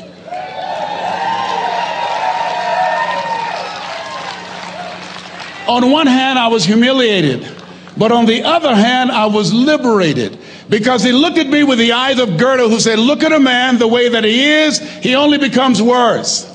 But look at him as if he were what he could be, then he becomes what he should be. And so we developed a relationship. And one of the things that I can just tell you as you think about your goals and dreams, all of us can say in a spirit of integrity that it's possible. That if anybody at any point in time lived their dream, then it's possible that I can live mine. And what I did was, I made a mistake. I looked at my goals and dreams, and my mind said, how will you do that? I went from my heart to my mind, and I stayed up there for 14 years. 14 years. I can't bring those 14 years back. Those years are gone. And I've made a mission in my life to help people to stop putting it off and procrastinating. How many ever thought about something you wanted to do and you procrastinated, you talked yourself out of it? Raise your hand, please. There's a proverb that says, if there's no enemy within, the enemy outside can do us no harm. And so, as you look at your goals and dreams, every day we must convince ourselves, we must sell ourselves on that it's possible. Every seminar, every workshop, every book that I've ever read, every speaker that I've ever heard, it interrupted what I was believing about myself. Everything that you do, everything matters. As you go through each day, I know now as I look back at age 63, looking at my life, everything matters. T. Harv is right. How you do anything is how you do everything. And I realized that the choices I was making was based upon how I saw myself. Let us say together, it's necessary. Write that down. It's necessary as you look at your goals and your dreams, it's necessary that you have a strategy and a game plan to change the story that you believe about yourself. And that's an ongoing process. I've discovered, and many people have, that what we do, what we accomplish, what we produce is a result of the story we believe about ourselves. My favorite book says, be ye not conformed to this world, be ye transformed by the renewing of your mind. And so as I began to work on myself, I realized that I'm getting out of one story and stepping into another story. As I become aware of some things, there's still some things I'm not aware of. So I'm still growing, I'm still developing. I'm like the lady who said, Lord, I ain't what I want to be, ain't what I'm going to be, but thank God I sure ain't what I was. But I realize that you have to work on yourself on a regular basis, and write this down, for mental mindset. For mental mindset and stamina. Because things are going to happen to you. I believe that the reason that most people go to their graves with their talents and abilities and skills in them is because of the fact, number one, many are like me. They didn't know that they didn't know and thought they knew. I thought I knew myself, and I really didn't know myself as well as I thought. I've discovered that sometimes people can take you to a place within yourself that you can't go by yourself. The other reason is I was afraid. I never worked for a major corporation. I wanted to speak for corporations. I was afraid I would be exposed because I don't have a college education. I felt inferior because of the fact that I don't have a college education. I allowed that level of fear of failure to stop me. And because I never had any experience in it, I assumed that I could not do it. I was paralyzing myself by believing and assuming the limited part of myself as opposed to believing that I had something special. You have something special. There's something you want to do. Because you don't know how to do it doesn't mean that you can't learn. I like something that I heard. You don't have to be great to get started, but you have to get started to be great. Repeat after me, please. Leap and grow your wings on the way down. See, the people that will live their dreams, the 2% that will do that, these are, and write this down, become a risk taker. They're risk takers. They don't mind failing. They don't mind making mistakes. They're willing to take life on, take life in the collar. This, God said, if you're not willing to risk, you cannot grow. And if you cannot grow, you cannot become your best. And if you cannot become your best, you can't be happy. And if you can't be happy, then what else is there? I like what Helen Keller said. She said, life is short and unpredictable. Eat the dessert first. I don't care how good you are. I don't care how talented you are. I don't care how much you work on yourself. There are some times when things aren't going to go right. They just are not going to go right. There are times when anything that can happen will happen. Murphy's Law will be knocking at your door. Why? I don't know why. That's called life. And you have to deal with it. Sometimes your life will be in a slump, just like sports. Some of the best shooters can't hit baskets different times in games. They get in a slump. Do they sit on the sideline and say, I just didn't hit a basket today? No. They continue to execute. I suggest to you that if you are facing a challenge, don't stop. Stay busy. Work your plan. Continue to do those things that you know that work for you after you have evaluated yourself in the situation. Continue to move. Stay busy, stay busy, stay busy. Repeat after me. Help somebody. And help yourself. Because what you give is what you get. Find somebody that you can help so you can forget about you for a moment. See, sometimes the best thing to do is to be. Sometimes you have to just back up and go within yourself. A bow and arrow, you can't take a bow and just push it out an arrow. You just can't push the arrow out. You have to pull it back and then release it. Sometimes you have to back up and go within and pray and meditate and recharge your batteries. Go away, clear your head, and then come back and look at it from a different vantage point. Don't operate while you are under the spell or the effect of what's going on. Next thing is that you've got to activate the thinker in you. Don't allow your emotions to control you. We are emotional, but you want to begin to discipline your emotion. If you don't discipline and contain your emotions, they will use you. Your mind goes on automatic, just like a guard. I loved reading the book called As a Man Thinketh by James Allen. He uses the analogy of the mind being like a garden. Weeds don't have to have any encouragement to grow. You don't have to water them. They don't have to get sunshine. They don't have to have fertile ground. They will grow through the cracks of a sidewalk. Am I right? But if you want to grow orchids or roses or any kind of exotic flowers, there are special processes and procedures you must go through. Well, by the same token, you don't have to force yourself or motivate yourself to think negatively, to be depressed, to hate somebody, to want revenge, to want to get back at somebody, to beat yourself up over the head, to feel loaded with guilt. You don't have to make any effort to do that. Your mind is on automatic. It will do that by itself. But if you want to begin to move into your own personal greatness, if you want to begin to really enjoy a happy, successful, healthy life, you've got to be willing to go against the tide. You've got to be willing to harness your will and say, in spite of this, I'm in control here. I'm not going to let this get me down. I'm not going to let this destroy me. I'm coming back. And I'll be stronger and better because of it. You have got to make a declaration that this is what you stand for. You're standing up for your dreams. You're standing up for peace of mind. You're standing up for health. You want it, and you're going to go all out to have it. It's not going to be easy. When you want to change, it's not easy. If it were in fact easy, everybody would do it. But if you're serious, you'll go all out. So yes, I'm going to turn this situation around. I'm not going to sit back and moan and cry over what happened and what went wrong and who did what. I'm going to do something about this situation. The next thing that is important is that expect things to get better for you, because they are. See, life is cyclic. You're not, whatever experience you're having right now, it has not come to stay. It has come to pass. Not to stay, just to pass. It's just going through. The biggest challenge is to know what's happening. This is a part of this thing we call life. This too shall pass. And maintaining perspective, putting it in perspective. I was doing a training at a college, and it was a 2-day training during orientation. And in the training that I provide, I'm a motivational speaker, but I conduct processes in personal dynamics, where people begin to go through changes that stimulate the right and left hemisphere of the brain, enable them to see themselves differently.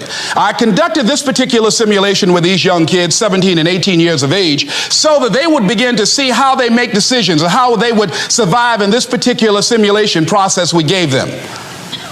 We had them to do it individually and then collectively. Over 30% of them wrote down as their first option, in order to survive, they would commit suicide. First thing they wrote down. Suicide among young people has increased 300%. Over 5,000 will successfully take their lives this year. Why? Why did they do that? I said, I was so shocked. I said, what do you mean? Well, at least we would not suffer. And then they had the nerve to write down all of the other things they were going to do after they committed suicide. I said, listen, Kadumbo. No, when you come up with a permanent solution for a temporary problem, that's it. Game's over. That's it. You're not going to do anything. Anybody wrote suicide at the top, you can put your pencil down. See, a lot of us, because of our limited vision of ourselves, a lot of us who begin to focus on problems and enable them to overwhelm us, we begin to think that we have no options. We begin to believe that there's no way out. Repeat after me, there's always a way. Where there's a will, there's a way. Shake somebody's hand on your right and left and say, I'm unstoppable.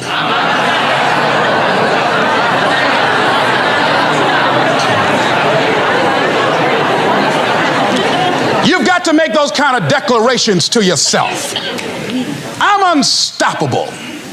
This will not get me down. And if I get knocked down, I'm going to be like Leo Pascal. You said you're going to have some low moments in life, but when you do, you will have high lows when you work on yourself. What are some of those things that you can do during this period of time? Go for walks. Do some things for you. Just go for a stroll so you can engage in some reflective thinking on life, on yourself, looking and enjoying the universe, smelling the roses along the way.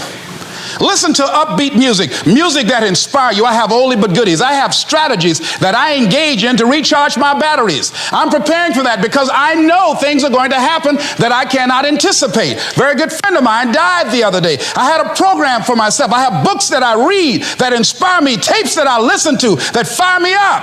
Because you're going to have sometimes low moments when you won't want to get out of bed. You just want to stay there. At times you won't want to come out the house.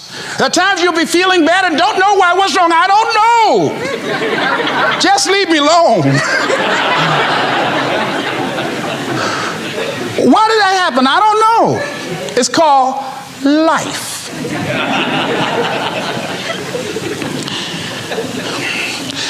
The other thing is take full responsibility for your life. Accept where you are and the responsibility that you're going to take yourself where you want to go. Someone said we have two primary choices in life.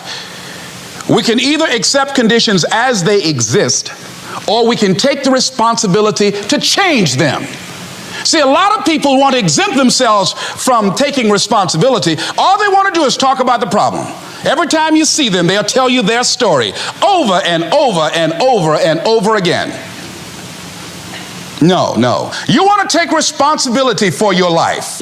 I got me here, I can get me out of this. And I'm getting out. I'm not going to be a volunteer victim. George Bernard Shaw said there are two kinds of people in life. You know, he said those that make things happen, those that watch things happen, and those that don't know what happened. And he said the people that get along in this life look around for the circumstances that they want, and if they can't find them, they make them. They create them. So part of beginning to get unstuck, you've got to decide that the behavior pattern that you have adopted doesn't work for you. You've got to change your strategies, and changing your strategy means reinventing your life. Recreating you, and you have the power to do that. You can decide that you're going to change, that you're not going to be a wimp. You can decide that you're going to stand up to life. You can decide that I'm going to live each day as if it were my last. You have the power to make that decision. You can decide I'm going to work on myself and develop myself. I'm going to empower me. And all of these things that are happening to me right now, they're just temporary inconveniences. They're not stronger than I am. I'm in charge here. Yeah, see, one of the things about life, you're going to get hurt. You're going to make some mistakes. You're going to fail your way to success. But you got to be willing to experiment. You got to be willing to push yourself. You got to be willing to challenge yourself by putting yourself in a perpetual state of discomfort. And so, but things happen in life. When you have goals and dreams, things happen. I had no idea. Midway of my third term, my mother became ill. She was diagnosed with breast cancer. And my brothers and sisters called me and said they're going to put her in a nursing home. And I said, no. They said, we thought you would say that. We've interviewed the best nursing homes in Dade County. I said no. So I had a problem. How can one woman raise 7 children who couldn't take care of themselves, but 7 grown people couldn't take care of one woman? I had a problem with that. And I said, no.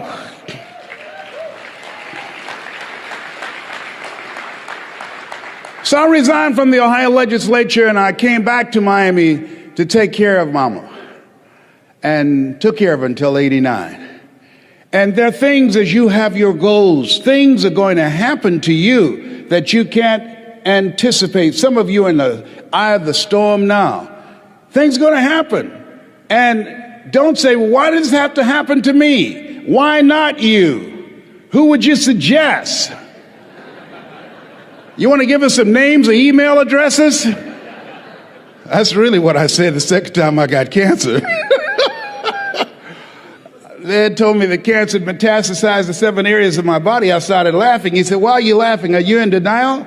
I said, no, I feel like Mother Teresa. He said, what do you mean? She said, Lord, I know you know how much I can bear. I just wish you didn't have so much confidence in me.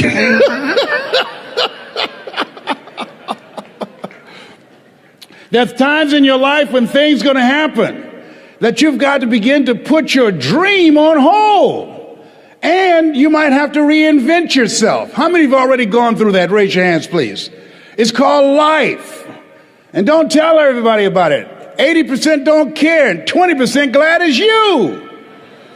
You have to suck it up and handle it. That's what it's called being in business, being an entrepreneur, being a risk taker, walking by faith and not by sight. Stuff happens to you. It's hard changing your life. It was hard when just over 3 years ago in the Penobscot building in Detroit, Michigan, where I was operating my business, and I fell on some hard times, and I was sleeping in my office. It was hard coming into the lobby, and the security said, excuse me, Mr. Brown, can we see you for a moment? And I said, yes, and I walked up to the counter, and he gave me an envelope. And he said, would you mind reading it here? And I opened the envelope, and the envelope was from management that said, this is an office tower. It's not a hotel. Please do not sleep in your office. And I said, excuse me, sir. I said, I just work long hours in creating my business. I'm an entrepreneur. And right now, things are bad for me. But they're not going to be this way always. And I just asked for the opportunity to continue to operate like I'm doing. I'm not trying to make this my home. And it was hard coming through the lobby. And sometimes they would laugh. There's a guy talking about becoming successful. And look at him. He's bathing in the bathroom upstairs on the 21st floor. He sleeps on the floor. Him and two other dreamers up there. Look at him. It was hard, ladies and gentlemen, coming to speak to people. And I was facing financial difficulties in my own life. I was behind on my bills and my dreams, and I'm saying to them, you can live your dream. It was hard, ladies and gentlemen. It was very difficult to pick myself up each day believing that I could do it. There were times that I doubted myself. I said, God, why is this happening to me? I'm just trying to take care of my children and my mother. I'm not trying to steal or rob from anybody. Why did this have to happen to me? It was very hard. And here's what I want to say to you. For those of you that have experienced some hardships, don't give up on your dream. No one could have convinced me by holding on, by continuing to push forward, by continuing to run toward my dream, that one day I would have my own talk show. It's a long shot, ladies and gentlemen, from Liberty City, an abandoned building on a floor, never knowing my mother or father. It's a long shot. Being here with you today in this dome in Atlanta, it's a long shot. No college training, labeled educable, mentally retarded, but I kept running toward my dream.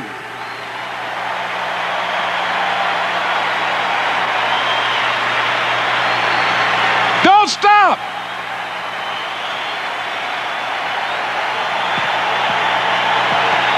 Don't stop.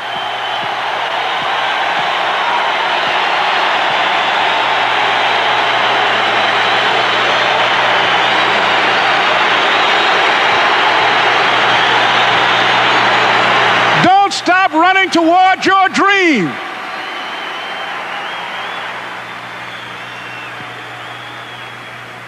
It's very important as you hold on to that dream. There are moments when you're going to doubt yourself. There are rough times are going to come, but they have not come to stay. They have come to pass. It's very important for you to know that. Don't say I'm having a bad day. Say I'm having a character building day.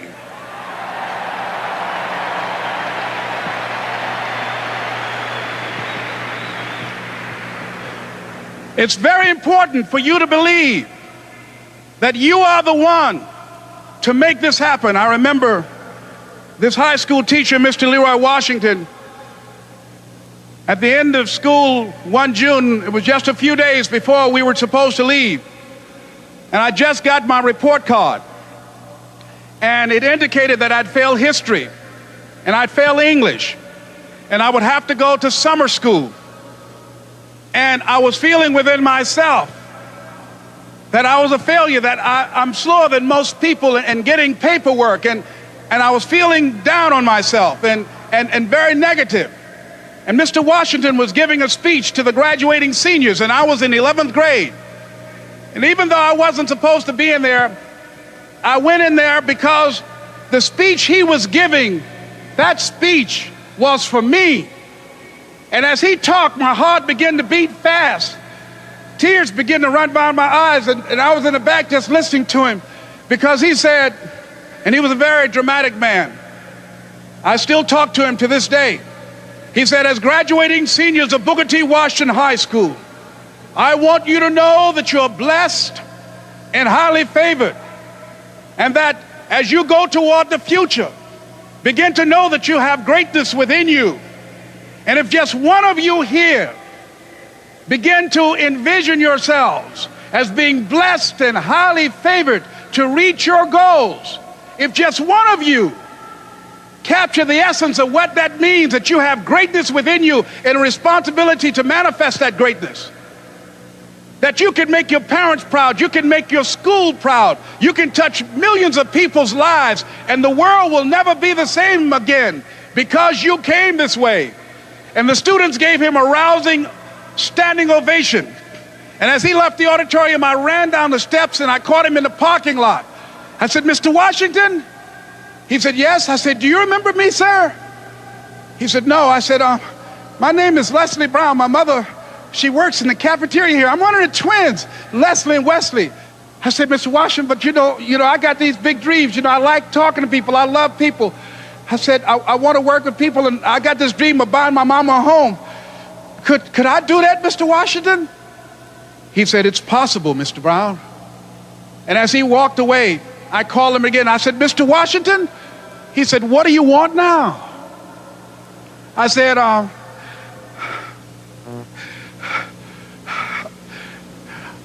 the one, sir." I said, "I'm the one. You remember me, sir. I'm Miss Mamie Brown's boy. I'm the one. I'm the one."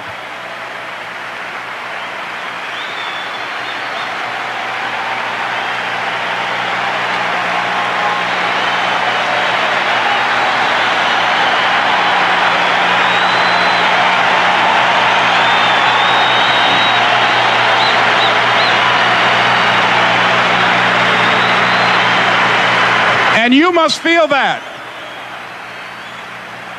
that's why you're here, because you are the one. And I remember when PBS first played one of my specials called "You Deserve" one Sunday afternoon in Miami, Florida. I had some friends call him to tell him to tune in. And he watched the program. He called me in Detroit, and I answered the phone. I said, "Hello." He said, "May I speak to Les Brown, please?" I said, "Who's calling?" He said, "You know who this is." I said, "Oh, Mr. Washington, it's you." He said, "You were the one, weren't you?" I said, "Yes, sir." He said, "And you were so crazy." I said, "I know, but I'm rich now."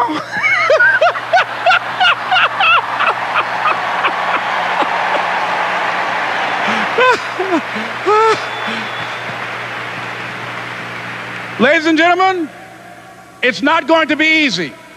It was hard laying on the floor of the Penobscot building, looking out of the window, daydreaming, saying, "Les, can you do this? Can you make this happen?" I used to listen to tapes day in and day out about "See You at the Top," my great friend Zig and Dennis Waitley and different other motivational speakers, and Dr. Norman Vincent Peale. And Dexter saying, "Don't let nobody steal your dream." I used to ask myself, can I do this? And something said within me, "You're the one. You're the one." And let me tell you something, ladies and gentlemen.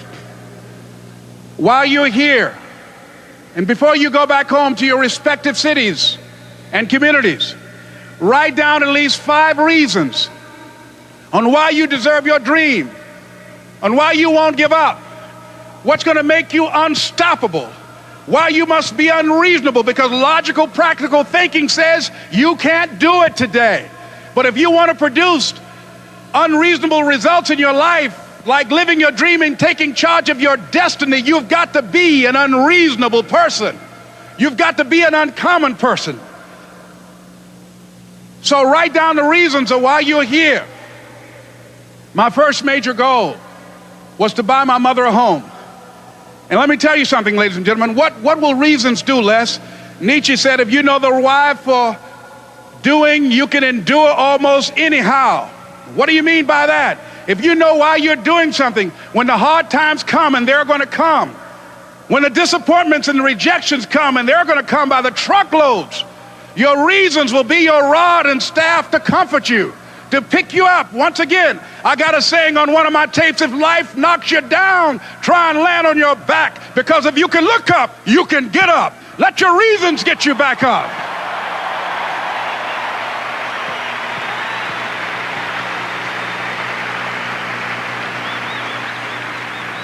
I remember when I bought the home for my mother, and she came out of the car. When I opened the door, I said, Mom, I think I know these people in this house. That was my first major goal. And then I couldn't conceal it anymore. I said, Mom, I got this for you. And as she went from room to room, looking at the house and saying, thank you, Jesus. Thank you, Lord. No one ever could have convinced me that this could have happened to me. And she looked at me, she said, Leslie, and you caused me so much problems as a boy. You were always into stuff. She said, no one could have convinced me that day when I walked in that house and this lady was holding you and your brother. And she said, ma'am, I want you to promise me 2 things. And she said, what is it? She says, 1, promise me that you won't separate them. She said, I want them raised together. I want them to know each other. I got pregnant while my husband was away in the war, and I can't keep them. Promise me that you won't separate them. She said, I promise I won't. I've never had children. I promise I won't separate them. And she said, promise me that you'll never tell them about who I am, because if my husband ever found out, he would kill me. She said, I promise. And she said that she gave them to us, and she kind of cried, and she was walking out the door, and she looked at my adopted mother. She said, remember, don't you separate them. She said, I swear to God, I won't separate them. I'll keep them together. And she said, as I held y'all in my arms, I never had any children of my own. I didn't know how I was going to do it, but I knew with the help of God, I will do it. And ladies and gentlemen, my mother had a dream of having children and raising us. She didn't know how she was going to do it. You're going to be just like that. And some of you are already there. Well, you don't know how you're going to make this happen, but you just feel within yourself some way, somehow, with the help of God, I'm going to make it happen. Repeat after me, please. No matter how bad it is, or how bad it gets, I'm going to make it. I'm going to make it. Shake somebody's hand on your right and left and say, you got the right stuff.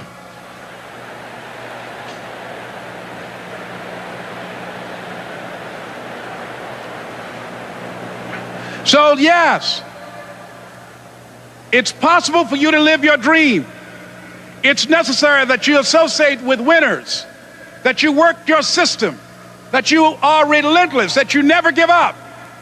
It's you. You've got to take personal responsibility. You've got to make it your personal business to make it happen.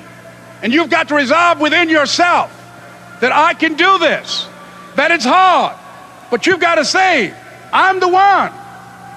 I'm the one to make this happen. I'm the one to become successful in this business. As you work to help other people to become successful, that feeds your success. But you know it's going to be hard, but find out what will make it worth it for you.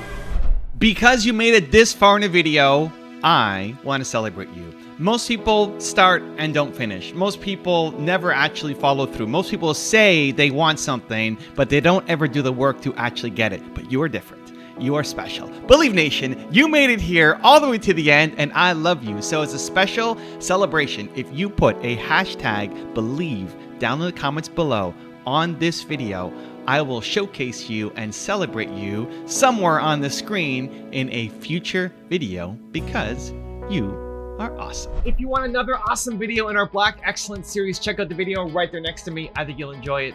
Continue to believe, and I'll see you there.